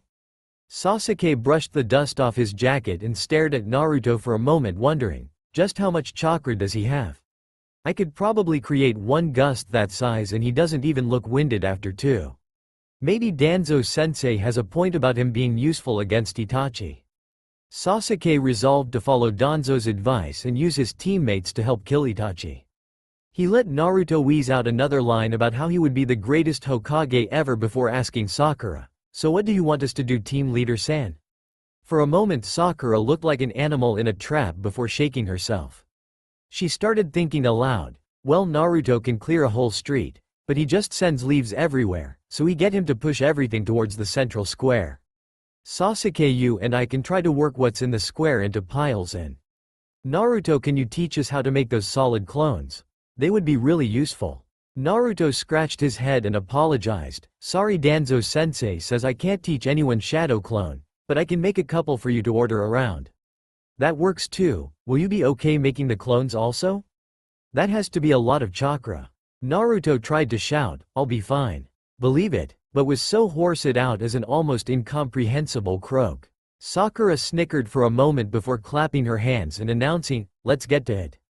Naruto made a hand seal she didn't recognize and shouted, shadow clone. A dozen grinning copies of the blonde appeared around them. The real Naruto instructed them, you all need to obey Sakura-chan while I'm gone. Don't screw this up, before running down one of the streets. Moments later a cloud of leaves shot into the main square and a stiff wind assaulted them. Sakura turned to the clones and said, you all need to start cleaning out the corners where we can't use the wind technique. The clones snapped off a salute and shouted, yes, Sakura-chan, in a chorus of hoarse voices. She turned to Sasuke and said, well, Naruto might be annoying but at least he's useful at menial labor. She didn't see one of the clones freeze a moment before it continued working. Sasuke frowned a moment and thought, if they keep fighting with each other then they will be less helpful when we kill Itachi. I need to make them get along if this is going to work. Even better if I can get Sakura to focus her affections on Naruto, then she will stop bugging me about going on a date. But how? A small smile crossed Sasuke's face and he decided to shamelessly play up the similarities between his childhood and Naruto's. He sent a cloud of leaves flying with the wind technique to cover for his pause before starting, be nicer to Naruto, he's going to be our Hokage after all. Sakura scoffed, you don't really believe that, do you? I respect his ambition. He is very similar to me. Sakura stared at Sasuke, obviously entranced, before asking, what do you mean? Sasuke frowned at her and wondered how the smartest girl in their class could be so dense before he told her, we're both orphans. He is probably the only person in our class that can understand me, so I will never doubt his ambition. Sakura looked like she wanted to protest that she understood his pain but had enough sense to keep her mouth shut under his glare. He kept the glare up and watched her wilt for a moment before lying through his teeth, I would never date someone who was rude to him. Sasuke left her gaping like a fish to start clearing the other side of the main courtyard while congratulating himself on a successful opening move in his plot to hook up Sakura and Naruto. Naruto appeared from the last of the streets a moment later, gasping for breath. He looked so exhausted no one protested when sat down against one of the buildings lining the central courtyard and waited for them to finish organizing the rest of the leaves. A few minutes later they had the leaves organized into a couple piles and Sakura called out, "Naruto, you can dismiss the clones now." Sasuke walked over to where Naruto was sitting when all of the clones called out, "Okay," and vanished into clouds of smoke. Sasuke was extremely confused when Naruto looked at him with a big smile stretching across his face. Sasuke offered Naruto a hand up which Naruto took with an almost tearful, "Thank you." Sasuke pushed Naruto's somewhat creepy behavior from his thoughts and called out to Sakura, "What now, team leader San?" Sakura fumbled a moment before saying, "Captain Kakashi said to come get him when we got the leaves into piles." Team 7 walked to the Uchiha district gate where Kakashi sat in the shade occasionally giggling while reading his orange book. When he saw them he called out, "Done already? I was just getting where Sophia-chan is about to get hammered by Roxanne when her sister decides to come onto the stage and…" Sakura went beet red and desperately interrupted before Kakashi could scar her forever, "We don't want to hear about your perverted book. Then you don't want to hear about how Sophia-chan is joined by the great Kunoichi Taki after she saves Taki-chan from Killik-san's long hard pole?" Sakura's mouth worked back and forth but she couldn't think of anything to say so Naruto came to her rescue. "Captain, that's really interesting but we need to finish our mission." Kakashi muttered, "No respect for art," before asking, "What happened to your voice?" Sasuke answered, "Overpowered wind technique." Kakashi quirked an eyebrow before he followed them into the central courtyard. "Alright, I want you to ignite the piles with a fire technique." Sasuke rapidly made the signs for Grand Fireball only to stop when Kakashi shouted, "Not that one." Kakashi rolled his eyes in irritation before signing horse, tiger, ram camping technique, fire ignition. He spat a little line of fire that quickly set the leaves ablaze. Fire ignition is one of the basic camping techniques you are expected to master. Now each of you ignite one of the remaining piles so we can finish. Sasuke and Sakura looked nervously at each other before Sakura finally spoke up, Naruto, make sure that nothing flammable is in your path, like buildings or me." Their caution was warranted a moment later when Naruto sent a 20-foot gout of flame down one of the streets. Sakura and Sasuke spent a moment chuckling uneasily before igniting their piles. The dry leaves burned quickly leaving small piles of smoldering ash. Sakura watched her own pile of embers die out completely then turned to ask Kakashi, "Captain, should we sweep the piles up?" "If you want. I'm going to go ahead and report this as a successful first mission. Danzo-sama told me that you three are to report to Anbu headquarters tomorrow at 12 o'clock. Team 7 walked Kakashi leave before Sakura finally asked, "I wonder why he wants us to go to Anbu headquarters." The other two members of the squad shrugged and the three stood together silently until Sakura finally asked, "So what now? Tree climbing? Tree climbing. Tree climbing. Yay. Come on Sakura, my precious ramen is at stake." Danzo sat on the bench waiting for his team outside of the Anbu headquarters building wondering if he should go forwards with his plans. The three members of Team 7 showed up together, they had obviously met earlier in the day. Danzo spent a moment wondering if it was because the Uchiha was teaching them tree climbing before rising from his seat. All three had decided to wear the uniform he had provided to the meeting. After a moment more observing them he abruptly decided his original plan didn't require modifications and called out, "Good morning." They fell into line in front of him and responded as one, "Good morning, Danzo-sensei." It was time to teach Team 7 about emotions. He started his lecture, "Today I have a pair of very important lessons you need to learn before you advance any further as a ninja." The three looked at him attentively. Danzo knew every word he was about to say would be reported to the third Hokage. He couldn't say emotions were a hindering to a ninja without losing his position as Team 7's sensei, so he planned around it. His students were not rude. He spent a moment mentally reciting the line he had based his life off of. "You are the leaves basking in the sun, I am the roots that grow in the dark." And committed himself. The only indulgence he would allow his opinions was subtly framing his example so not feeling any emotion came out superior to a superabundance of emotion. That was all he would do.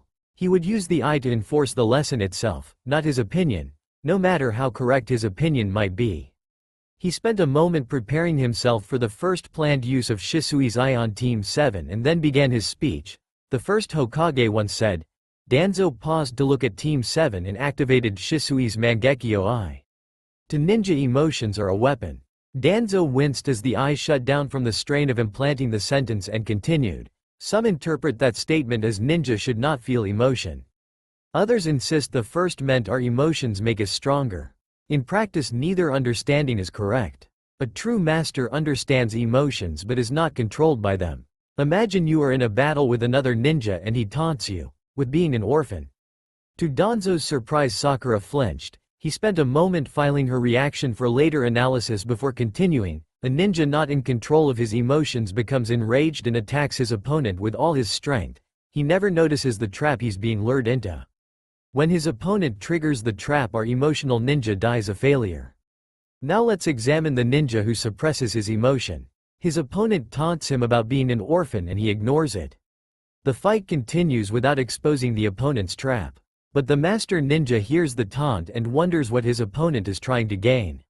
He realizes the trap his opponent is laying and plays along, lulling his opponent into a false sense of security. The opponent never realizes what went wrong when the master suddenly turns his own traps against his. To become a master ninja, you must first become a master of your own emotions. If an opponent thinks you are cowed in fear, he will never expect the kunai in the back. This is one of the most important lessons I can teach, and it plays into today's other lesson. Please follow me inside. Danzo mentally calculated how long it would take Shisui's eye to recover and resolved to make the remainder of the lesson last that long before smiling at the unmasked Anbu member sitting at the front desk like a secretary. Danzo Shimura taking Team 7 to visit Torture and Interrogation's little show. The fake secretary and Danzo spent a moment enjoying the nervous expressions flickering across Team 7's face. He thought they did a fairly good job of controlling their emotions for a first try and turned back to the fake secretary. She smiled back at him and said, "Afternoon Danzo-sama, please sign in." The members of Team 7 were quiet as they walked Anbu headquarters' gray maze-like halls for the first time. Danzo called out to them. Anbu is the sword of the Hokage and reports only to him. But since the loss of the Uchiha, they have become more. The Anbu now serve as the police force of Konoha and handle the incarceration and punishment of criminals. Danzo opened the door labeled Torture and Interrogation Division and continued, "This includes executions." Ibiki met them in the hallway and Danzo snapped off a salute. Danzo Shimura bringing Team 7 to witness the execution of prisoner number 1036. Ibiki returned Danzo's salute and gave the members of Team 7 a cold smile before replying, "You are just in time for the show, Danzo-san. I was wondering if you had changed your mind." Danzo was acutely aware that his reply to Ibiki's barb would be on the Hokage's desk by that night, but he couldn't do anything but stay the course. So he calmly met Ibiki's eyes and replied, "I am resolved. This is the best course for Team 7's development." Ibiki stared at him a moment and then nodded. Danzo ruthlessly suppressed a sigh of relief. The inevitable report to the Hokage would put him in the most favorable light possible. "The viewing room is this way. Remember, you cannot interfere in the proceedings in any way." Ibiki pushed open a door into a sparsely furnished room with gray walls and a big viewing window. Sakura gasped in shock, "Mizuki-sensei?" Naruto looked through the glass to see that the stay at Torture and Interrogation had not been good for the former instructor. His hands were bloody pulp that could never hold a weapon again, and the jagged lines carved into his face weren't much better. He was crying piteously in pain and occasionally jerking against his shackles. Naruto turned to Sakura and wondered if she was going to be okay. Sasuke found his voice first. What did he do? Danzo gave Naruto a meaningful look and then returned his gaze to Mizuki. Naruto sighed and then replied, "He was a traitor." Sakura managed to wrench her gaze away from Mizuki and look at Naruto. He winced. She looked like she was about to cry. He wanted to hold her hand and tell her it would be okay, but he knew Danzo would come down on him hard if he faltered in his explanation. "Did you guys wonder how I got this protector?" Sakura stuttered, "You said special circumstances." Then she gave him a sudden horrified look and snapped another glance at Mizuki. "When I failed the academy graduation test, Mizuki told me there was another way to become a genin. As a special test, I had to infiltrate Old Man Hokage's mansion and steal a special scroll and learn a single technique from it. The Scroll of Seals is a collection techniques that the Hokage have made forbidden for various reasons, and Old Man Hokage guards it himself. I was successful in distracting the old man and stole the scroll before fleeing to the woods. I quickly started studying the scroll, eager to master a technique before Mizuki found me.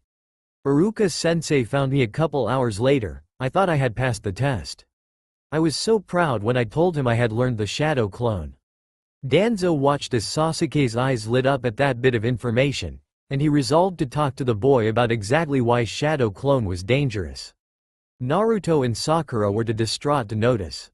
Iruka-sensei thought I was trying to prank the village in revenge for failing the graduation exam. When I told him that Mizuki had said I could graduate if I learned a skill from the Scroll of Seals, he realized Mizuki was a traitor. Unfortunately, Mizuki attacked us both moments later. Iruka-sensei. He took a couple kunai for me in the opening exchange. Naruto took a deep breath and forced his voice to calm before he continued. Then Iruka-sensei took another really bad hit because I was too slow in running. Iruka-sensei couldn't fight Mizuki cause I was there, so I ran as hard as I could. Both Iruka and Mizuki set off in pursuit moments later. Iruka transformed into a copy of me and fooled Mizuki. Once Mizuki discovered the ruse, he decided to taunt Iruka-sensei a bit about me before he killed him. Iruka-sensei came to my defense. Naruto gave his teammates a sad smile and finished. He said I was one of his excellent students. He acknowledged me. He's probably the first person besides Old Man Hokage who has really acknowledged me. Mizuki spit on all that. I turned around and faced him. I put all of my power into Shadow Clone and managed to defeat Mizuki. Iruka-sensei gave me his own forehead protector. Naruto tapped his forehead and continued, this forehead protector. That is how I became a genin. Sakura gave Naruto a confused and desperate look. She muttered to no one in particular, he used to give me sweets when the other kids made fun of my forehead. Sasuke got over their former instructor being a traitor fairly quickly. Mainly because he had something more important to worry about, like how this was going to affect his plans to get Naruto and Sakura to act like teammates. He sent an irritated glare to Danzo and pushed Sakura into Naruto. She squeaked when she hit Naruto's chest. Sasuke spent a moment to appreciate the cute reaction before gesturing for Naruto to hug her. Luckily for Sasuke, Naruto was too upset with his own remembrances to protest and wrapped his arms around her without complaint. Danzo watched the scene and wondered how his team dynamic had changed so much in the last day. Sasuke's actions made no sense to the old man, but they were headed in an interesting direction, so Danzo let them play it out. Sakura was still sobbing against Naruto's chest when Ibiki entered Mizuki's holding cell with a frog-masked Danbo. Ibiki's deep voice boomed out, "Chunin instructor Mizuki." Sakura turned to face her former instructor. Naruto held her hand. Sasuke walked over and took her other hand before Ibiki could continue. "You stand accused of terrible crimes. To the crime of theft of a national treasure, the Scroll of Seals, you are judged. Guilty. To the crime of assaulting a fellow leaf ninja, Chunin instructor Iruka, you are judged. Guilty. To the crime of revealing a S-class secret to someone not party to the secret, Academy student Uzumaki, you are judged. Guilty." Naruto never noticed Sasuke's speculative glance. Ibiki took a deep breath and continued. "For your crimes the punishment is a traitor's death." Ibiki turned to the Anbu that accompanied him and said, "Frog, you may administer the punishment." Frog nodded once to Ibiki and unsheathed his tanto. He moved in front of Mizuki and paused a moment to say something quietly before brutally ramming the blade into Mizuki's chest. Frog twisted the tanto and watched as his eyes glazed over before withdrawing the blade and wiping it on the remains of Mizuki's jacket. Frog nodded again and Ibiki boomed out, "Justice has been done." Before they both left Mizuki hanging from his shackles. Danzo looked at his students and said, "They will destroy the body so our enemies can learn nothing from his corpse." He paused to prepare himself, then acted out the closing act of his little show. "The other lesson I wish to teach today is simple. As ninja, our purpose is to kill. Whether executing a traitor or cutting down a foe in the field, everyone who calls themselves a ninja must be able to kill their foes without hesitation. When you put on those forehead protectors, you swore a solemn oath. I am the sword of my nation, I will strike down our foes. I am the shield of our nation, I will defend its people. A ninja that cannot kill is not a sword or shield, they are a weight that will bring others down with them. When you take the life of a foe, you are not a monster, you are a ninja fulfilling their solemn oath. Never forget that. He marched in front of his 3 genin and demanded, "Now, swear that oath again in front of me with full knowledge of what it entails. Become ninja of the leaf in truth." 3 unsteady voices replied, "I am then." Danzo boomed, "Say it with conviction." Naruto, Sasuke and Sakura looked at him with resolve and firmly said, "I am the sword of my nation, I will strike down our foes. I am the shield of our nation, I will defend its people. I accept your oaths." Danzo stared at them a moment and wondered again if this was the correct course before announcing, "Ninja must kill. That is why before I will let this team go on a mission that involves combat, you will each serve as an executioner for a traitor or criminal that the Hokage has sentenced to death. You are dismissed, I suggest you discuss this with one another." Danzo was still in the observation room when the Anbu reached him. He suppressed a grin. Sarutobi had received word too late. Shisui's eye had already recovered. He hoped that the upcoming discussion would not require him to use the eye. He suspected that if he had to use it against Sarutobi, his chance of success was less than 40%. If he gambled on those odds and failed, the village would suffer. He followed the Anbu into the Hokage's office. Sarutobi was waiting for him behind a desk suspiciously clear of paperwork. When he saw Danzo enter, he took a large drag on his pipe before dismissing the Anbu. As soon as the silence seals were up, he roared, "What in the hell do you think you were doing, Shimura? The same thing the second did for us." Sarutobi visibly reined himself in and reminded himself that Danzo was not someone he could intimidate with a bit of anger. "We were at war. A bandit's blade is just as lethal as a soldier's. They're just children." Danzo let a little bit of his anger show and turned Sarutobi's own words against him, then stripped them of their ranks. "Children have no place in a ninja force. The will of fire states every true Kohona shinobi must love, believe, cherish and fight for the village's sake." For a moment Sarutobi looked like a very old man, then he gave Danzo a crooked smile and asked, "Do you still believe in that will we inherited from sensei?" Danzo suppressed a smirk. He had dodged any punishment without having to gamble on the eye. His expression betrayed nothing to Sarutobi when he honestly replied, I will pass the will down to those 3 and I will fight for my village." Danzo sat in one of the Hokage Tower's larger meeting rooms, struggling to understand Naruto's nigh incomprehensible handwriting while waiting on the other Junin with a rookie genin team. Naruto had submitted a rather interesting analysis of the limitations of the body flicker and substitution techniques, including the reasons they were of limited application in combat and how to overcome those limitations. Unfortunately, it was all written in a chick scrawl. Danzo was convinced that if they could train the rest of the Leaf Ninja to read Naruto's writing, then they would gain a totally secure method of communication. For frustrating minutes later, the Hokage entered the room and Danzo gladly closed the scroll before making a mental note to forward it to Root's cipher and decryption department. Danzo stood with the other 2 Junin and saluted the Hokage, "Sir."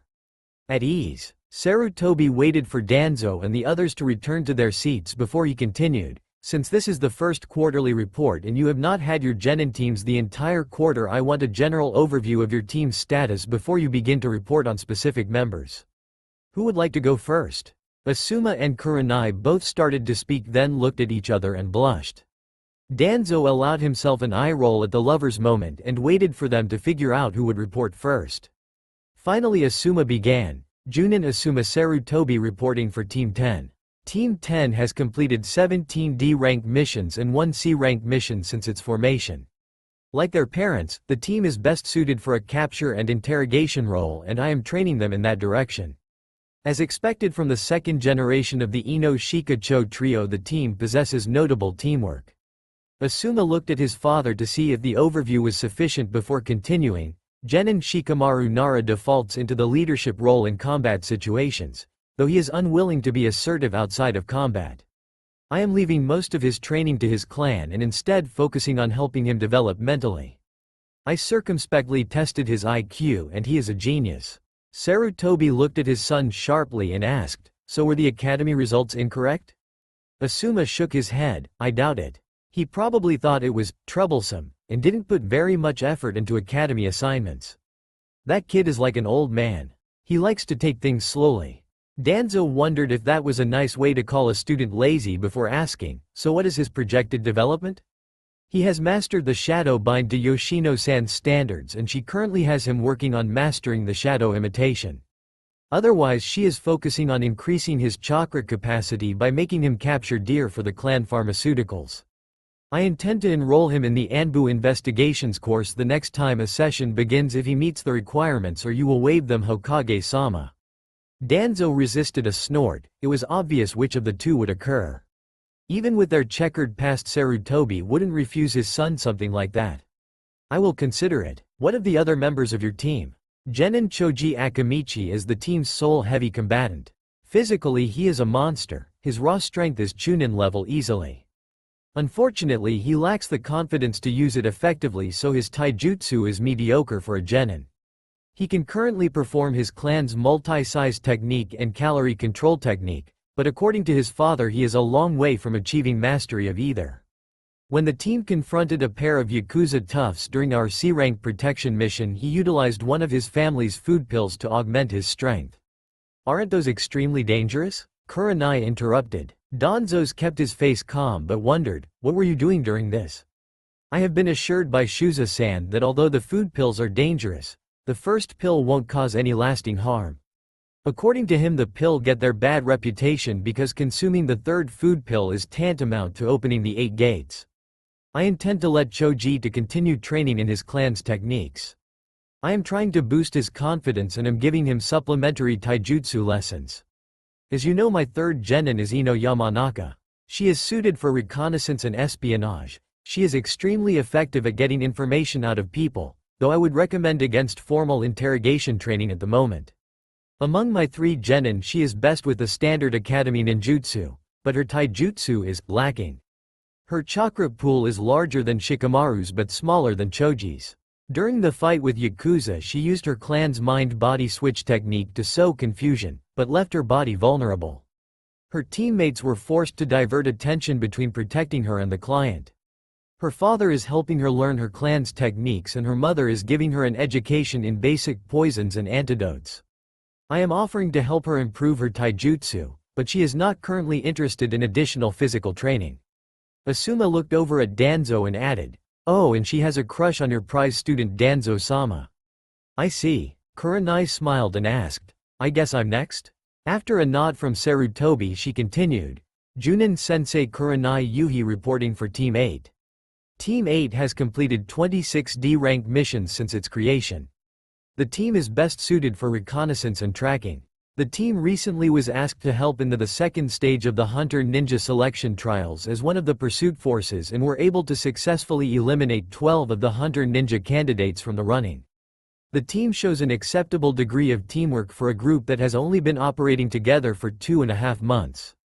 They also display an unexpected degree of proficiency at taijutsu. Danzo wondered if Team 8's impressive display in the Hunter Ninja trials was the result of the team's unexpected prowess or of slipping standards. He made a mental note to have someone at Internal Affairs look into the matter before returning his attention to Kurenai's speech. She exhibits an almost crippling lack of confidence.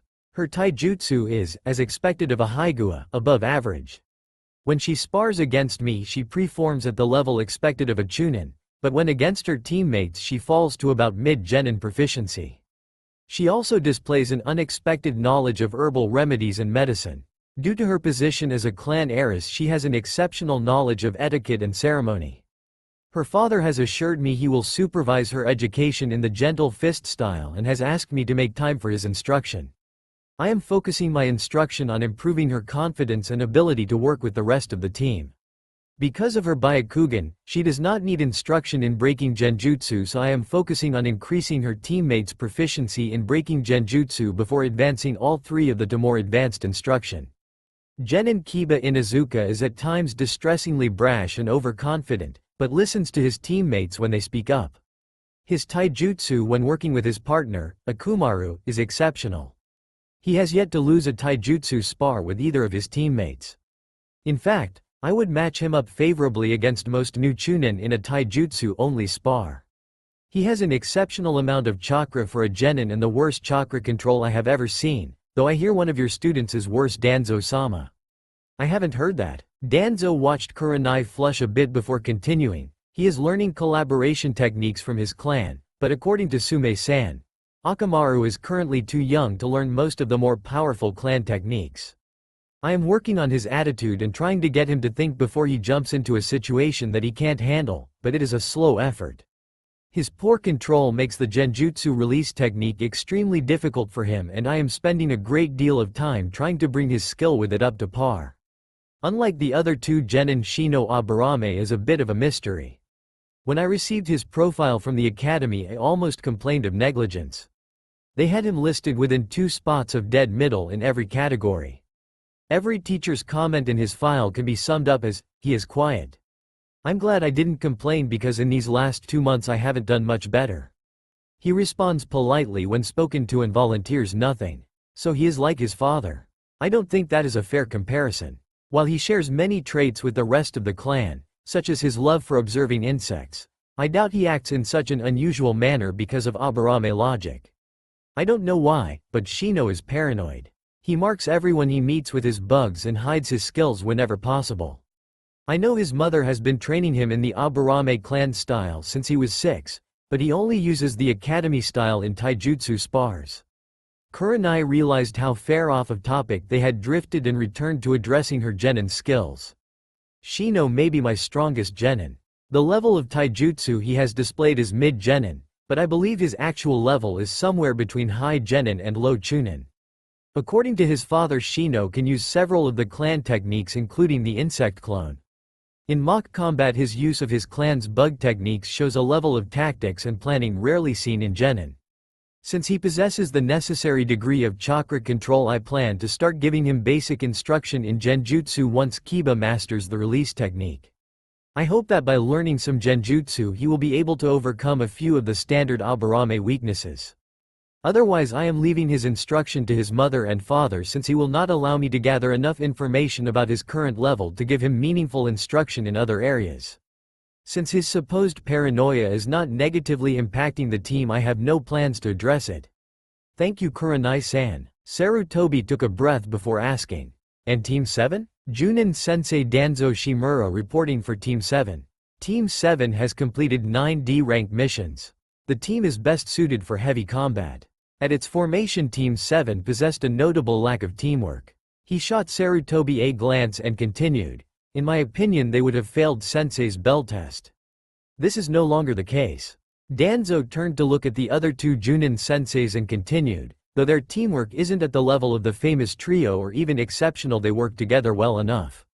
I have dedicated most of the past 2.5 months to training certain members up to the level they should have possessed when they graduated from the academy. Genin Sakura Haruno was a fangirl, somehow labeled the top kunoichi of her class, which makes me grieve for today's youth.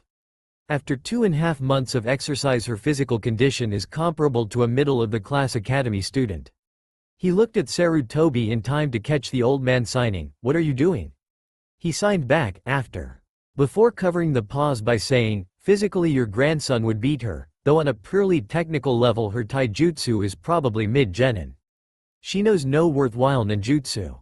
However, genjutsu is a bright spot. I have managed to teach her the hell viewing technique and the false surroundings technique. In addition, Kakashi taught her the mist servant technique. She has also learned a bit of medicine. I am currently working on improving her chakra capacity, another area where she is currently inferior to your grandson Hokage-sama. When she has the chakra capacity to support it, I will begin instruction in more advanced genjutsu and maybe a few defensive ninjutsu. When the hospital begins another course on medical jutsu, I intend to enroll her." Genin Naruto Uzumaki is dead last of his class. It showed. I am proud to say that he has grown up a bit over the past 2 months, though his teammates still haven't gotten him to burn that jumpsuit. His physical strength is in line with a genin, but his taijutsu isn't. In fact, I'm fairly sure he skipped several of the more important academy taijutsu lessons, like the ones where you learn how to punch and kick. Danzo watched the other Junin try to decide if he was making a joke or not before continuing. Since joining Team 7, his taijutsu has improved markedly. Now he can probably beat your grandson in a fair fight. Of course, any genin would trounce him. When he graduated, his control could be charitably described as horrible, After months of hard work he has improved it to merely bad, but he still can't perform the basic clone technique. Danzo suppressed a smile at the dirty looks he was getting and said, "For the foreseeable future I will continue to help him improve his taijutsu and control until they reach the standards I expect from a genin. At that point I will help him learn a few supplementary ninjutsu." Danzo made a mental note of Kurenai and Asuma's relieved expressions when he started.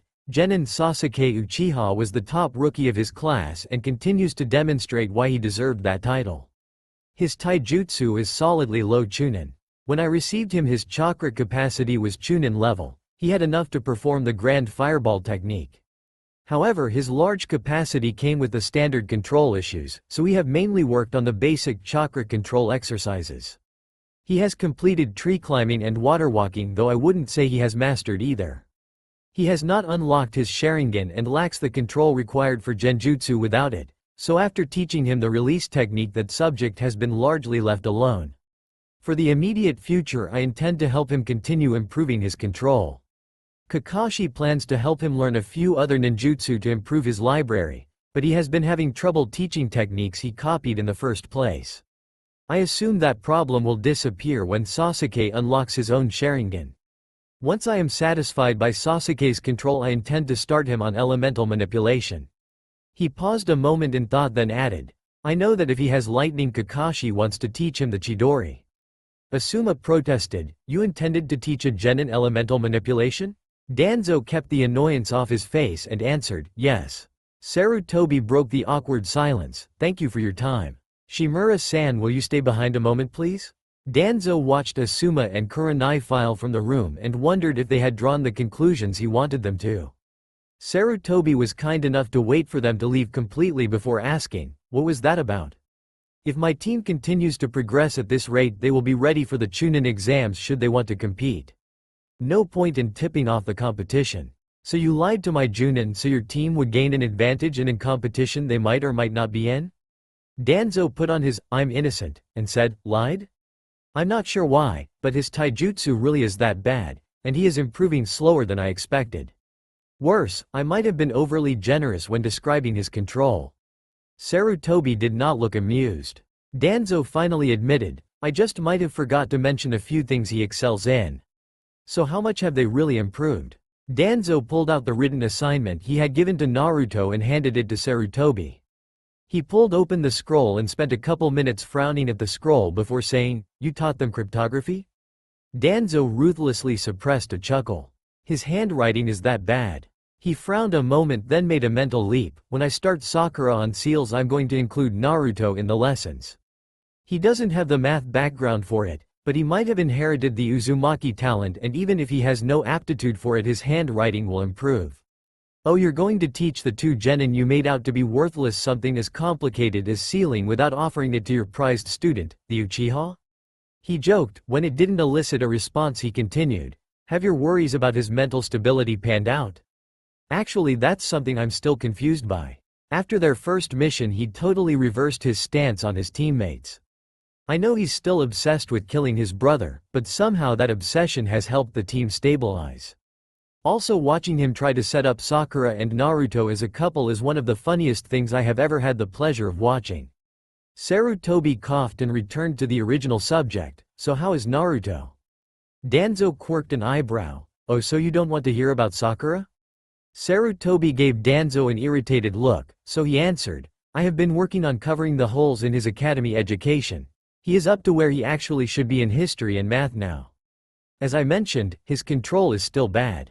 This is mitigated by the fact his reserves are at least high Junin.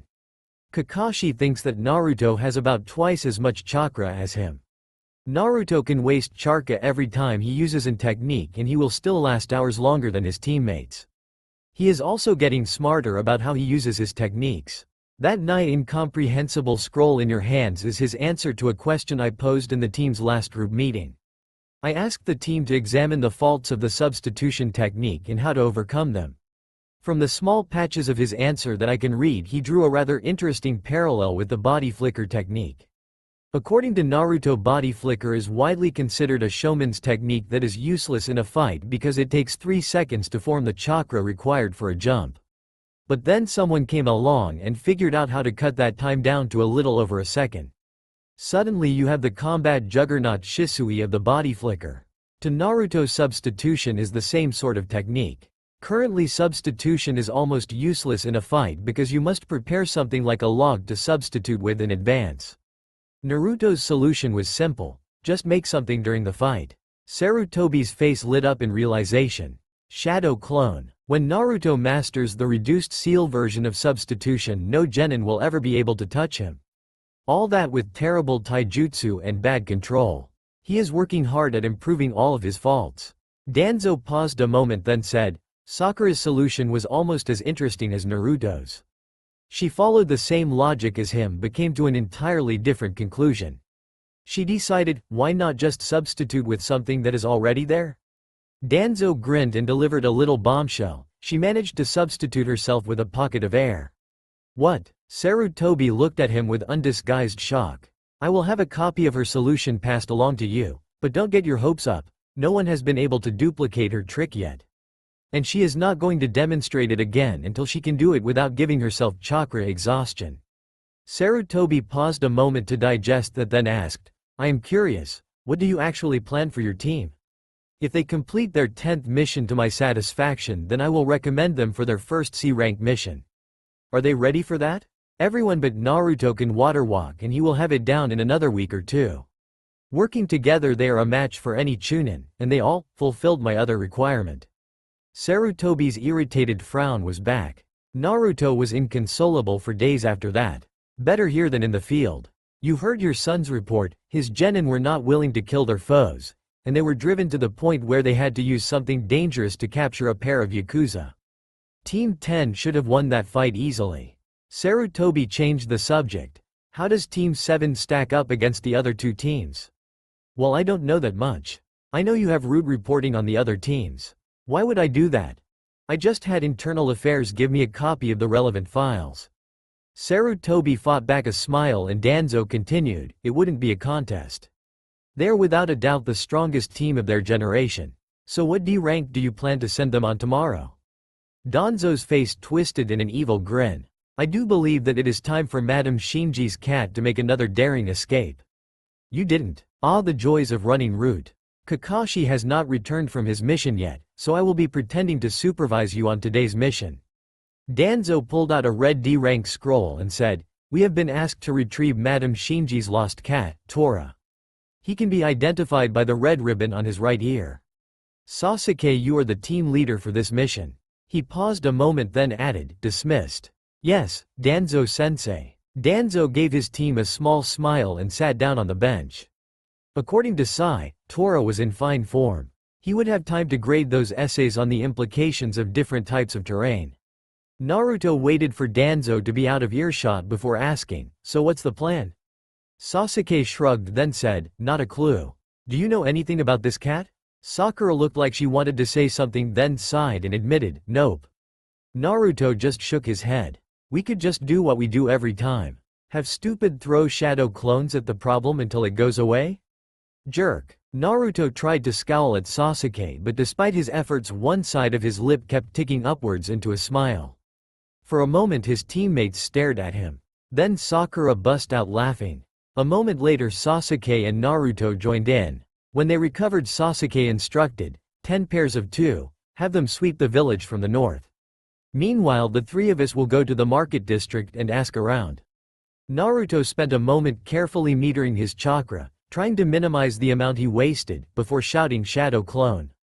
20 copies of Naruto appeared in puffs of smoke around him. At Naruto's urging the clones lined up and he gave them a few additional instructions. Alright, when you find the cat one of you dismisses after you grab it. The other gets to hold onto it until we come pick it up and deliver it to Madame Shinji ourselves. You guys might as well relax, since we're going to find it in moments.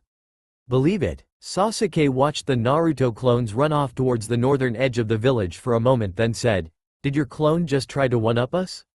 Naruto shrugged. Want to take them up on that offer, Sakura-chan? She equivocated, Sasuke-kun is the team leader.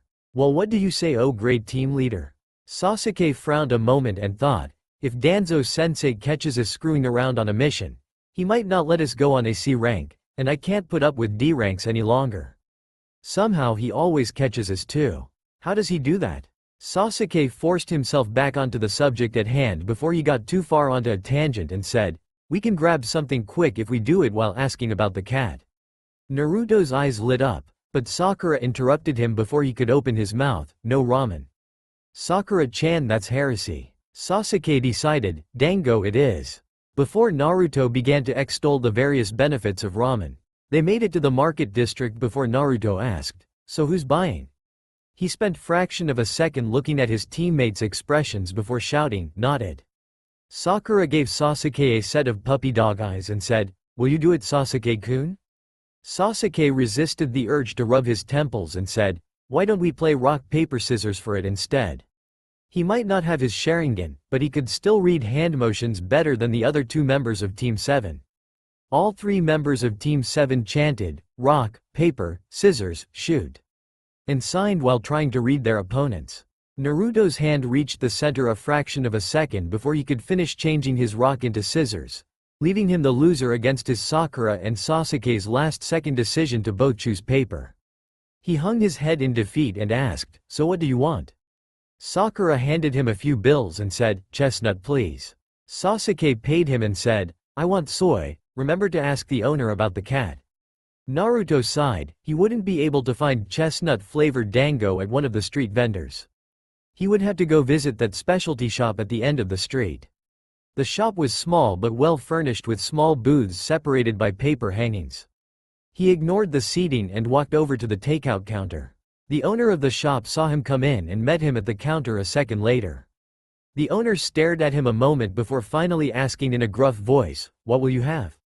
Naruto was about to ask about the runaway cat when he saw a flash of purple hair that blasted the question from his mind and made his eyes snap wide open in shock. That crazy exhibitionist lady who had slammed his clone into her cleavage was sitting, fully clothed, calmly eating dango in a pretty pink and white kimono. He stuttered, "Anko? One order of red bean paste coming up." That snapped Naruto out of his shock. He quickly corrected the owner with a gesture to a pretty purple-haired kunoichi. "No, I meant that Anko." "Oh, Mitarashi-san, what about her?" He waved his arms wildly as his powers of speech failed him. "She's, kimono. Oh that. Her tea ceremony club meets today." He looked at the line building up and gave Naruto an irritated look before asking, "So what will you have?" Naruto answered, "2 chestnut and a toasted soy please," as he tried to understand the implications of Anko being in a tea ceremony club. By the time he collected his order, Naruto had realized that he knew almost nothing about the purple-haired kunoichi and resolved not to form opinions off of a single meeting. He frowned, "Danzo-sensei would be disappointed in me." The sudden burst of memories from a dismissed clone forced him to shift attentions. He ran to where Sasuke and Sakura were talking to a street vendor and said, "They found it." Naruto and Sasuke started running, leaving Sakura behind when she paused to bow before the vendor and said, "Thank you ma'am," before chasing after her teammates. When Sasuke, Naruto and Sakura were about to turn into the ally, they heard Naruto's clone shout in pain. The members of Team 7 all abruptly stopped. A second later, a brown cat with a red ribbon sprinted from the ally. A Naruto clone stumbled out a second later and said, "That isn't a cat, it's a demon," before vanishing into a cloud of smoke. Sasuke spent a moment wondering, how did a cat beat a ninja? Then suddenly realized their quarry was getting away and shouted, "After it." Sasuke and Sakura started sprinting after the cat. A moment later, Naruto pushed away the sudden phantom pains assaulting his face and joined the hunt. Sasuke reached the cat first and made a lunging grab.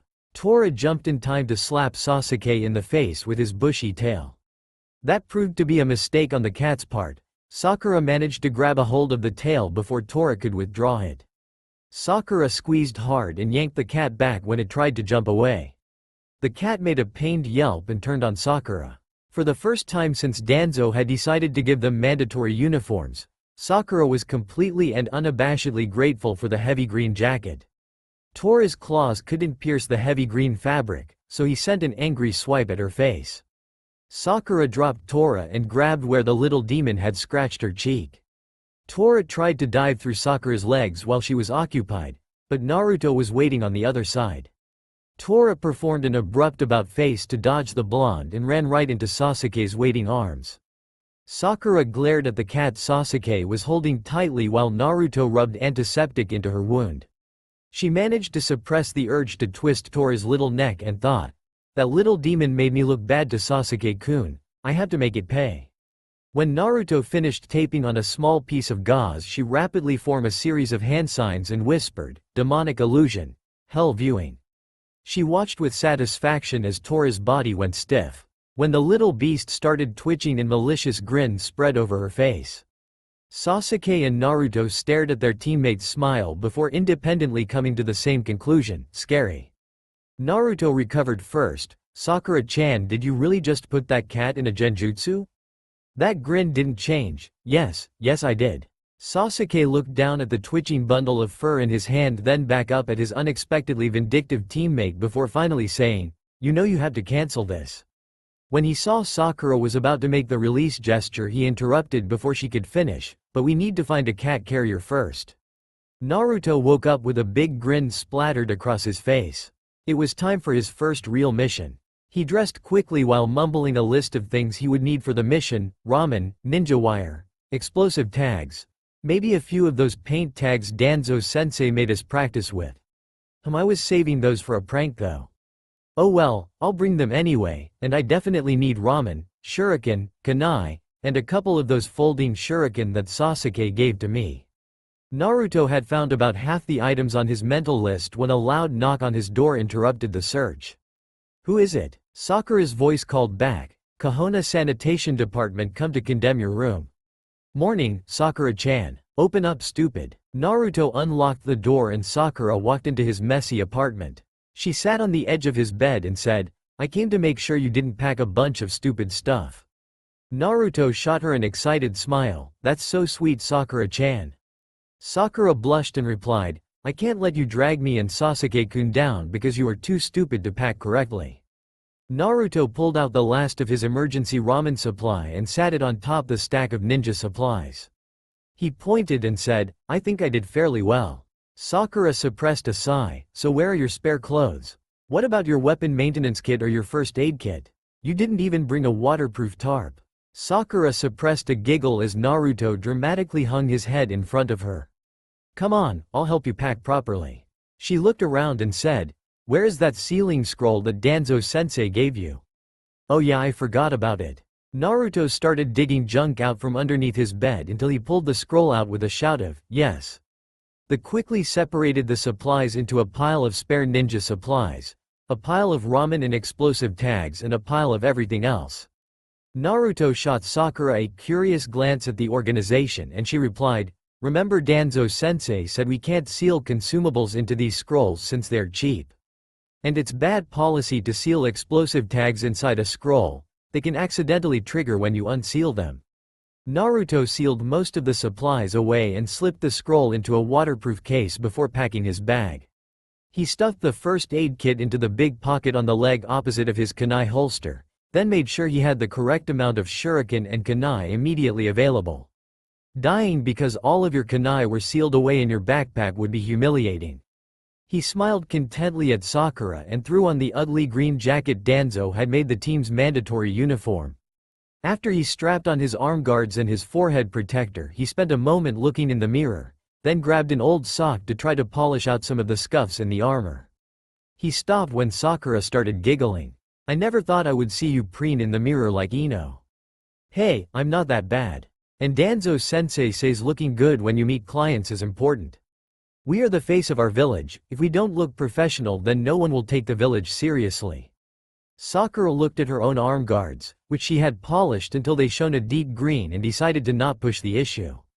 "You're right. So do you think Captain Kakashi will be on time since it's our first C rank? If I thought he was going to meet us on time I would have gotten up an hour ago." I still think we should go with Sasuke-kun's plan and make the scarecrow wait on us. It would be funny to tell him about how we got lost on the road of life. Yeah, right up until he reported us to Danzo-sensei. That man has no sense of humor. You're just mad he knew the shoes were your fault. Though I must admit, I am curious, how did you get Kurenai-san to put that genjutsu on him?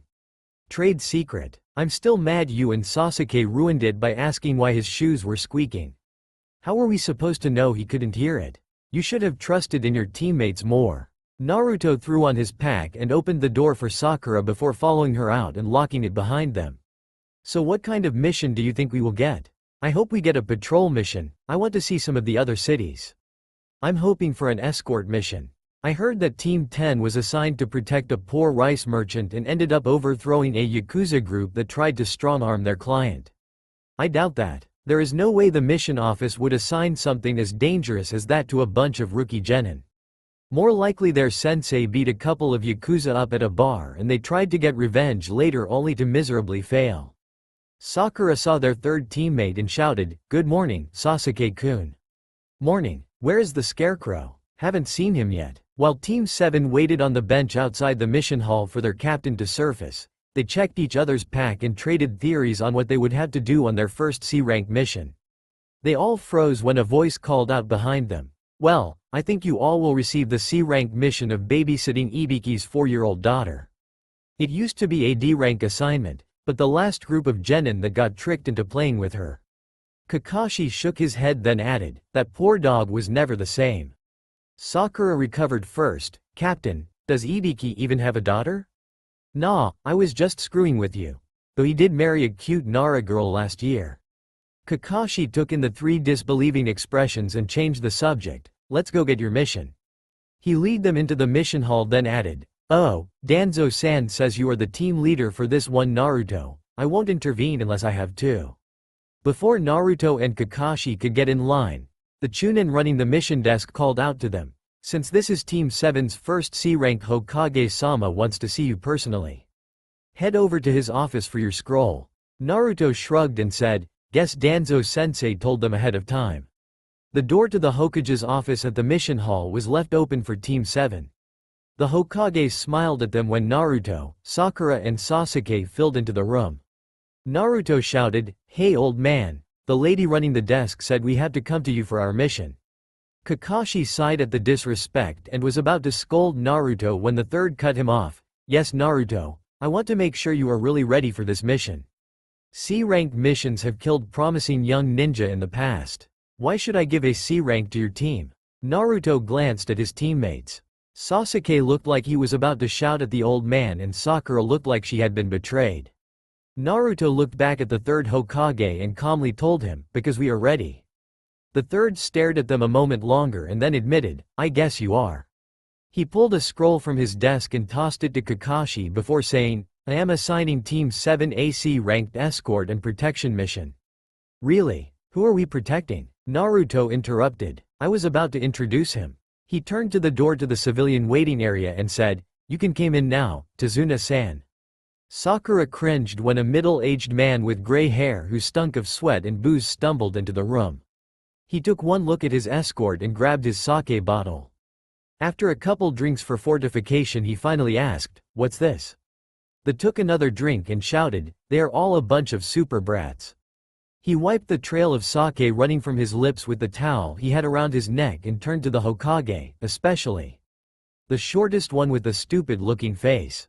Naruto watched with bile fascination. Tazuna swung around and shouted, are you really a ninja? When Naruto didn't respond he took a step and shouted, hey. Suddenly Naruto realized something and asked his teammates, I'm the shortest one, aren't I?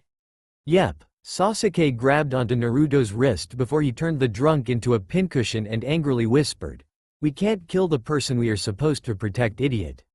Naruto clenched his teeth and managed to nod when Tazuna continued his drunken rant. I am the super expert bridge builder Tazuna. He took another drink and mumbled, I expect you to provide me with super protection until I get back to my country and complete the bridge. Tazuna walked from the mission hall, and after a moment Team 7 followed him. As Naruto was about to step out of the office, he turned and told the Hokage, just so you know old man, in revenge for this I'm teaching Konohamaru how to use explosive tags the next time I see him. With a flourish Naruto strode out from the room leaving a shivering Hokage behind. Team 7 walked in silence to the village gates as their client ranted about how super he was. Sasuke was seriously reconsidering his decision to stop Naruto from killing the moron. Sakura happily zoned the old man out and was looking forward to seeing another country for the first time. When they walked through Kohona's massive gates, Naruto turned to his teammates and said, "You know, this is the first time I have ever left Kohona." Unfortunately, he said it loud enough for Tazuna to hear. The man stumbled over to Kakashi and shouted, "Am I really going to be safe with this brat?" Naruto clenched his fists and managed to calm himself enough to think, "I'm the team leader, I have got to stop this. He is disrespecting us in our village. How would Danzo-sensei handle this?" He couldn't think of anything, so he just decided to go with threats. Naruto took a deep breath and walked over to where Kakashi was placating Tazuna. When the drunk turned on him, Naruto hit him in the gut and sent him sprawling across the ground. He looked down at the bridge builder with his best sneer and said, "Let me make something very clear. We are ninja. We will protect you until our contract runs out. Now shut the hell up and let us do our job." The bridge builder looked like he wanted to protest when Sasuke broke into the conversation. Team leader could just kill him and hide the body. Unfortunate accidents happen all the time. Tazuna was mouthing team leader when Sakura added her 2 cents, "Why did ourselves? If he's paying for protection, some petty crook or another wants to kill him.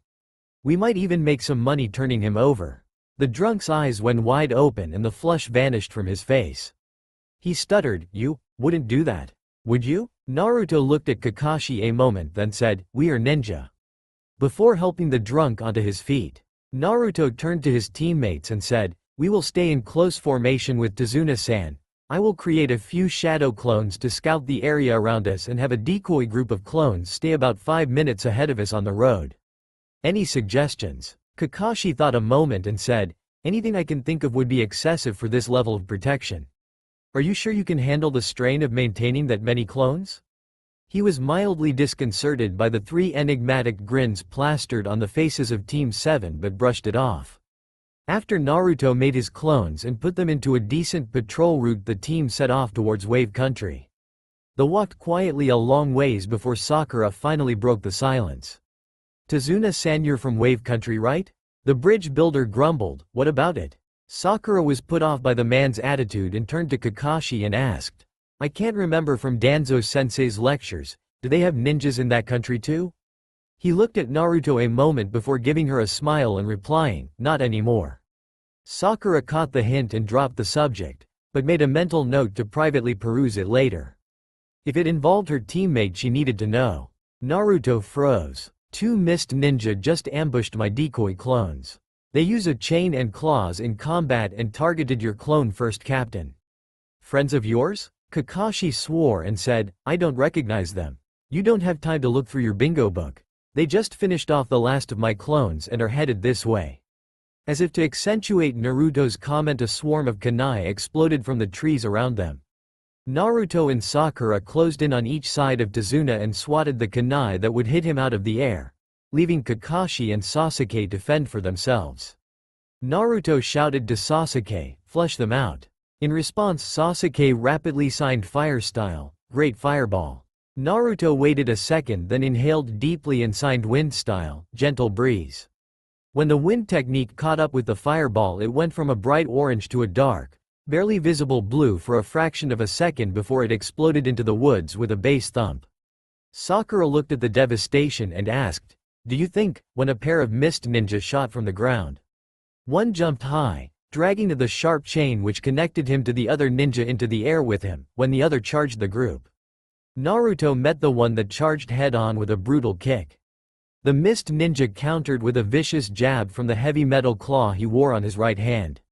When Naruto ducked under the blow, he brought the claw low and tried to wrap Naruto in the chain.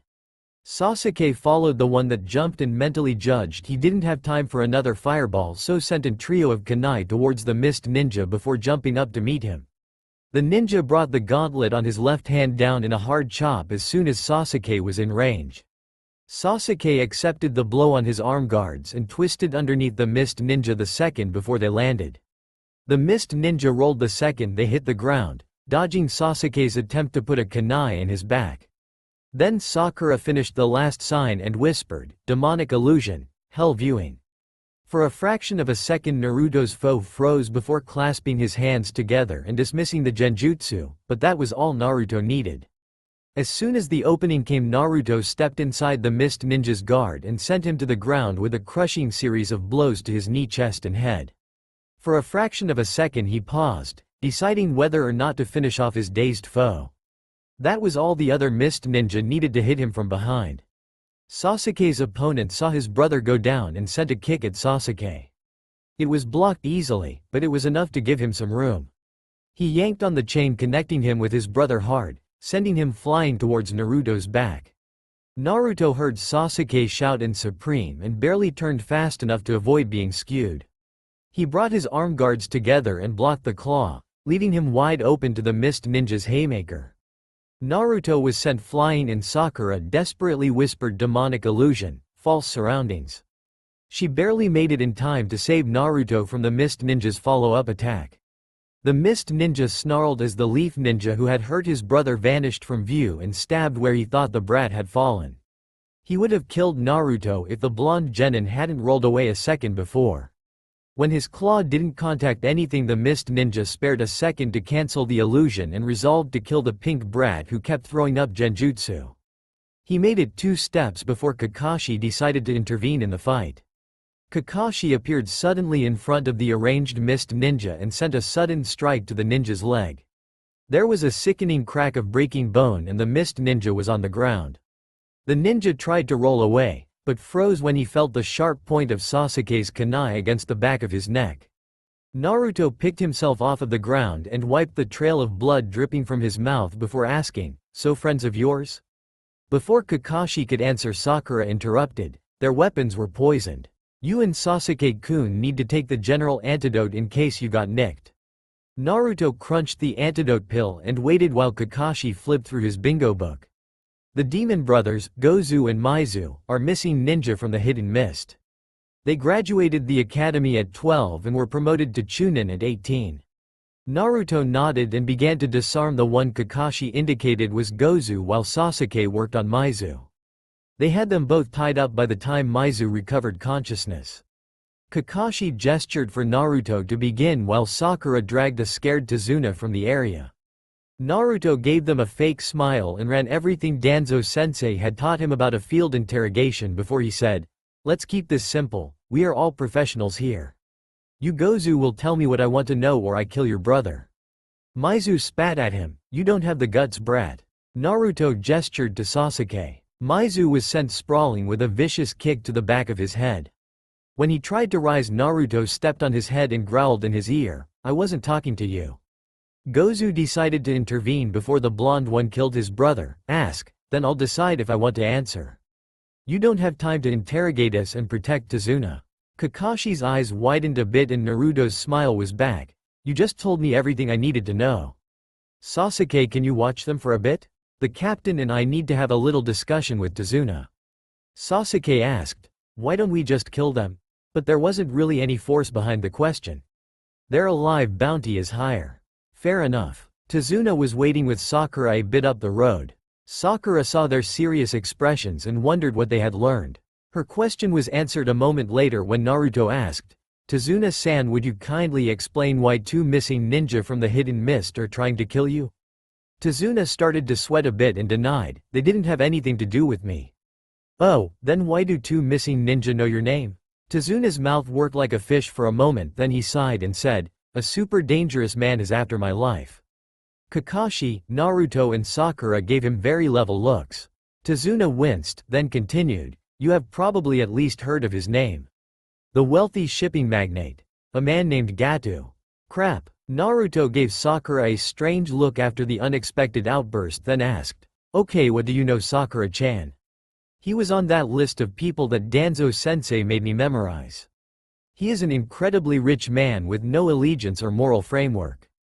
Sensei's notes advised that if we needed supplies and are unable to use the normal sources, Gato will sell almost anything for a price." Tazuna picked up where Sakura left off. He spent years selling illegal items like drugs and slaves, but a year ago he decided to expand his business. He hired a bunch of thugs and mercenaries along with a few ninja and quickly took over Wave's shipping industry. Besides a few smugglers, he controls everything that goes in and out of the country. The bridge builder's face twisted into a smile and he grandstanded, The only thing he fears now is the completion of the bridge. If the bridge falls, then so does Wave. This mission is at least B rank. Why did you knowingly hire us under false circumstances? Wave country is super poor. We don't have enough money for an expensive B rank mission. But don't worry, if you abandon me now I will certainly die. My cute grandson will only cry for a few days. Oh yeah, and my beautiful daughter will spend the rest of her days hating Leaf Ninja. But it won't be your fault at all, so don't worry. Naruto felt bad for the bridge builder but couldn't help but mutter, sob story, after the over-the-top presentation of his troubles. Naruto, Sakura shouted. Evidently she didn't agree. We can't just abandon them. Sakura, remember what Danzo-sensei said and get a hold of your emotions. If Gato is as rich as you say, then the next attack isn't going to be a pair of Chunin. It's going to be Junin. I don't want to be responsible for your death, Sakura-chan. She blushed a bit then said, despite the lies, if we abandon our client in the face of adversity it looks bad for the Leaf. Naruto nodded then said, Sakura-chan, can you grab Sasuke? He needs to be involved in this discussion. He waited for her to get out of earshot before he asked, Captain, what's your opinion? You have a lot more experience at this than us. You did well in the fight against the Demon Brothers, and you handled yourselves well after it. I hesitated, it could have cost me my life. It was your first time in combat. It was a mistake. Kakashi opened his mouth, then closed it and conceded the point. After a moment of thought he said, during that fight and after, none of you have acted like I expect Genin to. You all act like a team of Chunin even if your abilities aren't quite there yet, and if I was leading a team of Chunin I would say go ahead on this mission. Naruto saw Sakura and Sasuke walk towards them and said, thanks, Captain. When Sasuke arrived, Naruto asked, has Sakura filled you in? Sasuke nodded and Naruto put a smile on his face, so how did you like the warm-up? Sasuke smirked and answered, if Junin aren't any better they might as well go ahead and name you Hokage. Naruto muttered, Danzo-sensei is going to be furious. Then looked at his teammates and asked, are you ready to continue this mission knowing that we will be a serious risk to life and limb? The responses were immediate and unfaltering, I am. Well, Captain, it looks like your soldiers are ready to march. Kakashi paused a moment then answered, I will protect you even if it kills me. I don't let my comrades die. He didn't want to know what Danzo would do to him if he lived after one of them dying. When it came to Team 7 the man scared him even more than normal. They were all silent a moment until Tazuna asked, so what are you going to do with the two you caught? Naruto looked at Kakashi for confirmation then answered, we can find them in a hidden area with a few clones as guards and send a clone as a runner to Leaf for a retrieval team. After Naruto finished making the necessary clones they set off again. They walked quietly, each lost in their own worries and responsibilities until something occurred to Naruto. If Gato controls all of the shipping into and out of Wave, how are we going to get in? Tazuna looked at the blonde genin in disbelief and said, for a team leader you sure are ill-informed about the mission. Naruto gave him an ugly look and answered, and whose fault is that? Kakashi intervened before Naruto tore into the man, mine. The mission scroll details the route, sorry for not sharing. Sasuke watched as Naruto reined his temper in. He waited for Naruto to look relatively calm before he asked Kakashi, so how are we going to get into Wave without Gato knowing, Captain? This road leads to one of the fishing villages that Gato nominally controls, but in reality a few smugglers operate out of it without his knowledge. We will meet our ride about a mile south of the village and ride a boat to Wave's main island. From there it is a short walk to Tazuna's house. The promised smuggler was a gruff man in his 30s who hid as much of his face as possible underneath his hat. The man nodded to Tazuna and escorted them onto his boat without a word. Naruto tried to find a comfortable seat among the tackle the man had left lying in the bottom of the boat. With a nervous glance about, the man pushed off the shore with his long paddle and started the engine. A moment later they were speeding out into the sea. The smugglers spoke abruptly. Gato changed his patrol boat's routes. I'm going to run us out into the Tear instead of following the coast. I'll take us under power all the way to North Branch, then I'll kill the motor and drift us down the strait. We will come into the main channel as late as possible, then cross it quickly near your bridge. Once we're at the wave break we will take the route with vegetation in case we're being pursued. I'll use that abandoned dock near your bridge, Tazuna. Naruto wondered if he was the only one that had no idea what the smuggler was talking about, but decided against asking questions when Tazuna nodded and said, "Thanks." The smuggler gave him an irritated look and said, "Thank me when you get there. If we see one of Gatu's patrols, you are all swimming." The bridge was one of the most impressive structures Naruto had ever seen. He decided he might even take the drunk's super expert bridge builder remark seriously. When he had heard Tazuna's story, he hadn't realized the scale of the project. He idly wondered how a poor island nation could afford a giant bridge, but decided against asking. A moment later, they were close enough to the bridge for him to answer his own question. The stone used in its construction was obviously salvaged from somewhere else. Many blocks had streaks of old paint on them, and the stone was occasionally engraved with symbols. One in particular occurred over and over. A circle with 4 points on the inside surrounding a spiral. The fog rolled in when they reached the island's wave break. Naruto grimly smiled. The fog would make it harder to find them. The smuggler took them through one of the wave break's tunnels. Sakura, Sasuke and Naruto stood and took in their first view of wave. A few moments later, the smuggler pulled them up against an abandoned dock.